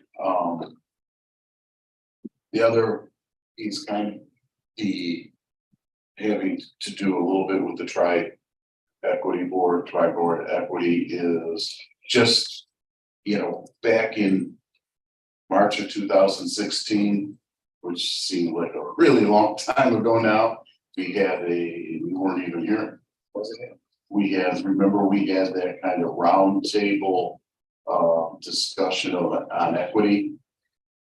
And got featured in the documentary for wrong reasons, but it did get featured. And what I'm talking about is just kind of a, whether with or without the other boards, is having an open discussion amongst our board members about equity. Because we really haven't done that in a very long time. Okay. And we have a lot of things to talk in terms of the report, and a lot of progress has been made since March of 2016. For a little bit. Okay. Graham? All right, so on July 26th, you wrote us a very thoughtful memo about goal setting. I was afraid you were gonna try to jam it in tonight. We're gonna work on goal setting tonight, but I saw this massive agenda. So I realized that we've broken apart the topic of norms and goals because we're coming in early on September 8th or whatever it is for, I don't even want to call it a retreat. It's a bit of a training session on norms facilitated by the IASB. What's the plan around how you want to have us brainstorm and work on goals? So the plan is that we need to find agenda. I mean, I have sent out some starting point to think about, and we just need to earmark some agenda time. And you know, it has to happen, you know, in our next. Either we need to have a separate discussion or we need to find it in our agenda. So we've got to look at the agendas in, in the meeting ahead to determine how we can have that time. Yeah, and I annotated your very thoughtful email. It's the kind of thing that definitely necessitates kind of a group discussion. I Yes. think if our board were to land on its goals by the end of September, I think that's a reasonable timeframe. Yes. So we need to find time within the agendas, either as they are, or, we need to find an extended time. But yes, I totally. It needs time with us, just that is the topic and not other things. What's the time frame again for the September 8th? September 6th. I'm sorry. Oh, it's not the 8th, it's 6th. Yeah, 6, 4:30 to 6. Okay, then I do have about, It's 4:36 with the facilitator. Would it make sense to then, as a board, go into the goal setting conversation at 6? There's a Colton Whitehead webinar I'd really like to attend. 7 at 7 o'clock on the 6th. Be just putting it out there, but I, I'll live. But Well, that ISB thing precedes a regular meeting, right? Yes. Yeah. Yeah, so can I jump in? I just this does not seem like a good way of doing it. If the kind of stuff that we're talking about, I would normally say this is this kind of thing where you do a visioning retreat, you bring in a moderator, you make a plan ahead of time of the topics you're going to cover, you do some brainstorming work, and this is like an all-day Saturday kind of thing. So kind of squeezing it in like this, I don't know. I have a list of, a dozen topics that I would like us to cover, and I could throw one on every agenda for the next, 12 months, but I don't know that they all need like that much attention, and, some need more than others. And I don't know, it feels like there should be a winnowing process where we kind of throw all our concerns in and then have someone help us sort it. So I don't think that needs to be done by September 6th or whatever, when we have this particular, facilitator. And I know there's OMA stuff. So, but just, I don't know. I'm feeling quite frustrated. So I just wanted to put that out there. And, I think now would be a really good time to have a meaty discussion. So now that we've like made some big decisions, we've set some things in motion, and kind of figuring out what else should be on the table. So Marianne, are you talking in terms of the goals? Well, this is a question of like, so, I'll give you an example. Like, I have a whole set of concerns about faculty participation in board stuff and how we interact with them. And I don't know whether that's something that should be a board goal or should be addressed in some other way. But it's, I don't want to just sit down with Greg and run through these, me with the superintendent. I think it should be more of a discussion with the whole board, which I think means that we need a moderator because of OMA. Like we need to have it as a board retreat kind of thing. My instinct is just to talk and like have a frank conversation, but So I'm hearing two different things. So there's an element of if I'm hearing you correctly, there are topics and issues and concerns that we should be addressing as a board, and dedicated time focused on what those are, and being able to get them out, talk through them. Because when I think about the goals, the purpose of goals are to advance your strategic plan. And so they should be limited, and they should be very focused on what you can do over the next 12 months to get you closer to what that long-term strategy is. And also, again, what I'm hearing you say is that there are also just some topics and discussions and issues that may be urgent or a rising urgency or neglected, that as a board, we need to spend some time so we get our arms around them and how might we handle them. And so that's what I'm here between the. Yeah, and I would, and since we're airing frustration, it's my turn, which is, we've brought this up for now multiple months, and we have two needs that are being articulated. One is really, how do we want to work together and what are issues? And then two, goal setting. Right. And I've asked, to throw out feelers for dates. And blah, blah, blah, blah, we came up with an hour and a half in a 3-month period that we could do it. That's what we got to. An hour and a half, because I can't do it then, I can't do it then, I can't do it then. So it's great that people want to do it, but we got to find the time and we got to do it. And we've not been able to do that. It's been kicked out into September for all kinds of reasons. So pony up to the time. If we're going to do it, pony up. So to be fair, I think the hour and a half time was actually set by the ISB person. Yeah, and That's a head scratcher to us, but.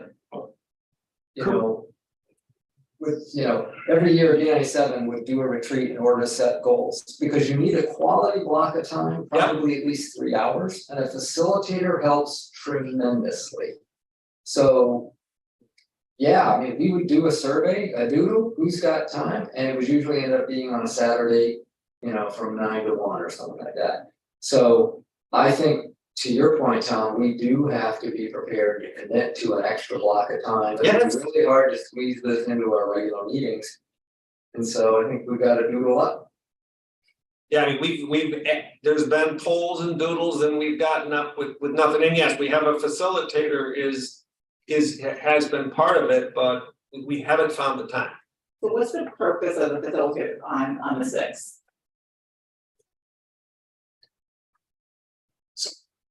I'm kind of with, I think we're talking about two separate things. Yeah. All right. Yeah. I mean, the goal setting is kind of an operational, these are our goals for the coming school year or beyond, maybe. With some kind of alignment with the superintendent's goals. Yep. And then there's governance. How do we work as a group together, moving forward? You need time to roll. Right. Yes. You need time to roll. At D97, we do those things together. We would do norms, how we want to work together, and goals in one session. I don't, somehow this person from ISB is proposing some program that I think just relates to norms. But I don't know hardly anything about what's going on. That's normally what they come out and do with us, what I've experienced from them. Correct. Is board norms, getting board agreements that, different things. Okay. All right, but it's really not the goal setting. Then even an hour and a half when we're work around norms and concerns, it's not enough time. No, it's not. I agree. We always have, it's always in the past, and we've been cut short. Yeah, so is there an opportunity, I mean, since first it's already talked about, is there an opportunity to do two things? Is there an opportunity to use the meeting at 6 to just start the conversation around norms, to get things moving, and commit to a time to get together for a retreat, to actually finish talking through and figuring out that governance and how we work together and what concerns we have, as well as finalize the goals. We're gonna have to make the time. That's, I mean, the time has to. Yeah, it's really necessary. I mean, I think the norms and governance is very important because it's a new group, it's a new team, right? Yeah. A new team, we get a lot of forming and storming going on, right? So we gotta make sure that we're doing that and figure out how to work together. So I can understand, the frustration. So that absolutely has to happen. And to the point that Graham brought up, you also need time to really set aside and think about what you're gonna do, and what's gonna be the focus when you get to your goals. And I do think you can get those both done if you dedicate enough time to actually spend doing those two in a session. It probably needs to be at least it needs to be dedicated time for sessions. I And to answer your question on the facilitator, I think it's more fair to everyone on the board and relieves somebody like Tom from having to. Absolutely, yeah, absolutely, you don't want, Keep us on track. yeah, you don't want anyone who's part of the team, so to speak, to actually be the facilitator, that's just not, that's not a fair way, not fair. Yeah, I think it adds a lot to have the be facilitated. And there's some people in this community who do that kind of thing. Yeah. I don't think for the goals portion of it, that we need the Yes. ISAB. IASB facilitator. I think we could use. We Yeah. could find a retired superintendent. We could find, there are a lot of people. Well, I'd recommend I would recommend a trained facilitator, like someone who does this. That's who we've used before for my nonprofit. We use a trained facilitator who they don't need to know about school board stuff. They know how to like take a bunch of people and help move them through to priorities, right? And I would say, I know, Tom, I'm sorry about the scheduling frustration. I think probably we just kind of ran up against, in part, it is impossible to schedule Oak Parkers in July and August. I mean, just too many people are traveling, and I just kind of have given up on trying to do anything then. But if people are open to, like, if I don't want to assume that everyone on the board is open to a 3 to 4 hour meeting on Saturday for a once a year or once every 2 years retreat, but I'd be very up for that. And I would say that, I would say that then we send out the doodle that is just like Saturdays for the next 3 months and see whether there's a date we can all do. So suggestion, please. Maybe the first thing is, let's see if we can find a facilitator, because that person's schedule will be determinative also. I had somebody who I can reach out to, who has been effective at facilitating for this district before, and that would be Gil Herman, who is on the front end of helping to organize community members who might have had interest in serving with Imagine. He may not have time or be up for it, but he'll know several people qualified in that area, and he can give some things. So if you'll take that ball, yes, then we can get a facilitator, and then we just need to, I think having it be two separate, we can use the IASB for the norms part of the discussion, use our hour and a half or whatever. We've never been that throttled in the past with their time, but it seems like with this current rep, it's, small bites. I don't understand. We're meeting with that person on the 21st, right? Yes. So that's where we can unbundle what's going on, because it's like we should be the customer and we should give a time. There's something different in the one. Okay, so we can do that, and then if we can really earmark time where we have a 3-hour block, we can really put the energy to goals that needs to be to goals, because it's the most important thing we do all year. And I think even if we find a facilitator, I would love for us to see what dates that September work correctly. And then if they don't match the facilitator, we change, but I like to target trying to do it in September. Yeah, I think we need to do it sooner. But I like to go down early in the year, so people have time as we go with them. And so if it's something, around a Saturday, I have caregiving responsibilities, but I can push things around, but I will make it work. That is fine. Saturday works fine for me. I mean, if I plan it, then I know when it is. Okay. Saturday is great for me. Is there anyone who can't do a Saturday? Like always has a commitment or? No, I mean, I have a caregiver commitment during the day every other Saturday, but if I know in advance, I can put it around. So I can make it work. Okay. All right, that's been good to take this from being squeezed into a short time to giving it its due course, so thank you. All right, with that said, we will adjourn open session, and we're going back into close Recess, not adjourn. recess, all right, recess. So I move that we recess open sessions. Okay. And so now we are going back into closed session, and present here will be just the board, right?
Green light? All right, I move to adjourn the committee of the whole meeting at 10:50 PM. After a second, Second. all in favor? Aye. Aye. Any opposed? The meeting is adjourned. Great, okay, I call to order the special board meeting at 10:50 PM on Thursday, August 10th. And the board meeting of Oak Park Reports High School has a roll call. Mr. Brisbane, Here. Dr. Maharaj, Here. Arkin, Yep. Ms. Williams Lee. Here. Dr. Livingston. Here. Mr. Brownhorse. Here. Mr. Costi. Here. Are there any public comment? None. Seeing none, we have action items. I move to approve the personnel recommendations, including new hires, assignment change, resignations, retirements, and end of assignments. Can I ask for a second? Any questions? Roll call. Ms. Williams Lee. Here. Ms. Jensen. Oh, yes. Dr. Livingston, Yes. Mr. Brisbane, Yes. Mr. Arkin, Yes. Dr. Maharaj, Yes. Brownhorse. Yes. Mr. Costi. Yes, I move to approve the 5-year Pilgrim Church parking contract in the amount of $76,025 in the first year. The second through fifth years of the contract includes a 1.75% increase each year. Second. Discussion? No, roll call, please. Mr. Arkin, Yes. Ms. Williams Lee. Yes. Dr. Livingston, Yes. Dr. Maharaj, Yes. Brownhorse. Yes. Mr. Brisbane, Yes. Mr. Costi. Yes, I move to approve the resolution authorizing preparation placement for inspection and publication of the fiscal year 2024 tentative budget as presented. And after a second, Second. any questions? Roll call. Dr. Livingston, Yes. Ms. Williams Lee, Yes. Mr. Brisbane, Yes. Dr. Maharaj, Yes. Mr. Brownhorse. Yes. Mr. Arkin, Yes. and Mr. Costi. Yes, I move to approve the 2023 through 2027 agreement between the Board of Education and the Service Employee International Union Local 73 Campus Safety and Support Team. Ask for a second. Second. Any discussion? Roll call, please. Mr. Brisbane, Yes. Dr. Maharaj, Yes. Mr. Arkin, Yes. Ms. Williams Lee, Yes. Dr. Livingston, Yes. Mr. Brownhorse. Yes. Mr. Costi. Yes. And our last action item is I move to approve the 2023 to 2027 agreement between the Board of Education and the Service Employees International Union Local 73 Buildings, Grounds, Custodial and Maintenance Employees. Can I ask for a second? Second. Any discussion? Roll call, please. Dr. Livingston, Yes. Ms. Williams Lee, Yes. Mr. Brisbane, Yes. Dr. Maharaj, Yes.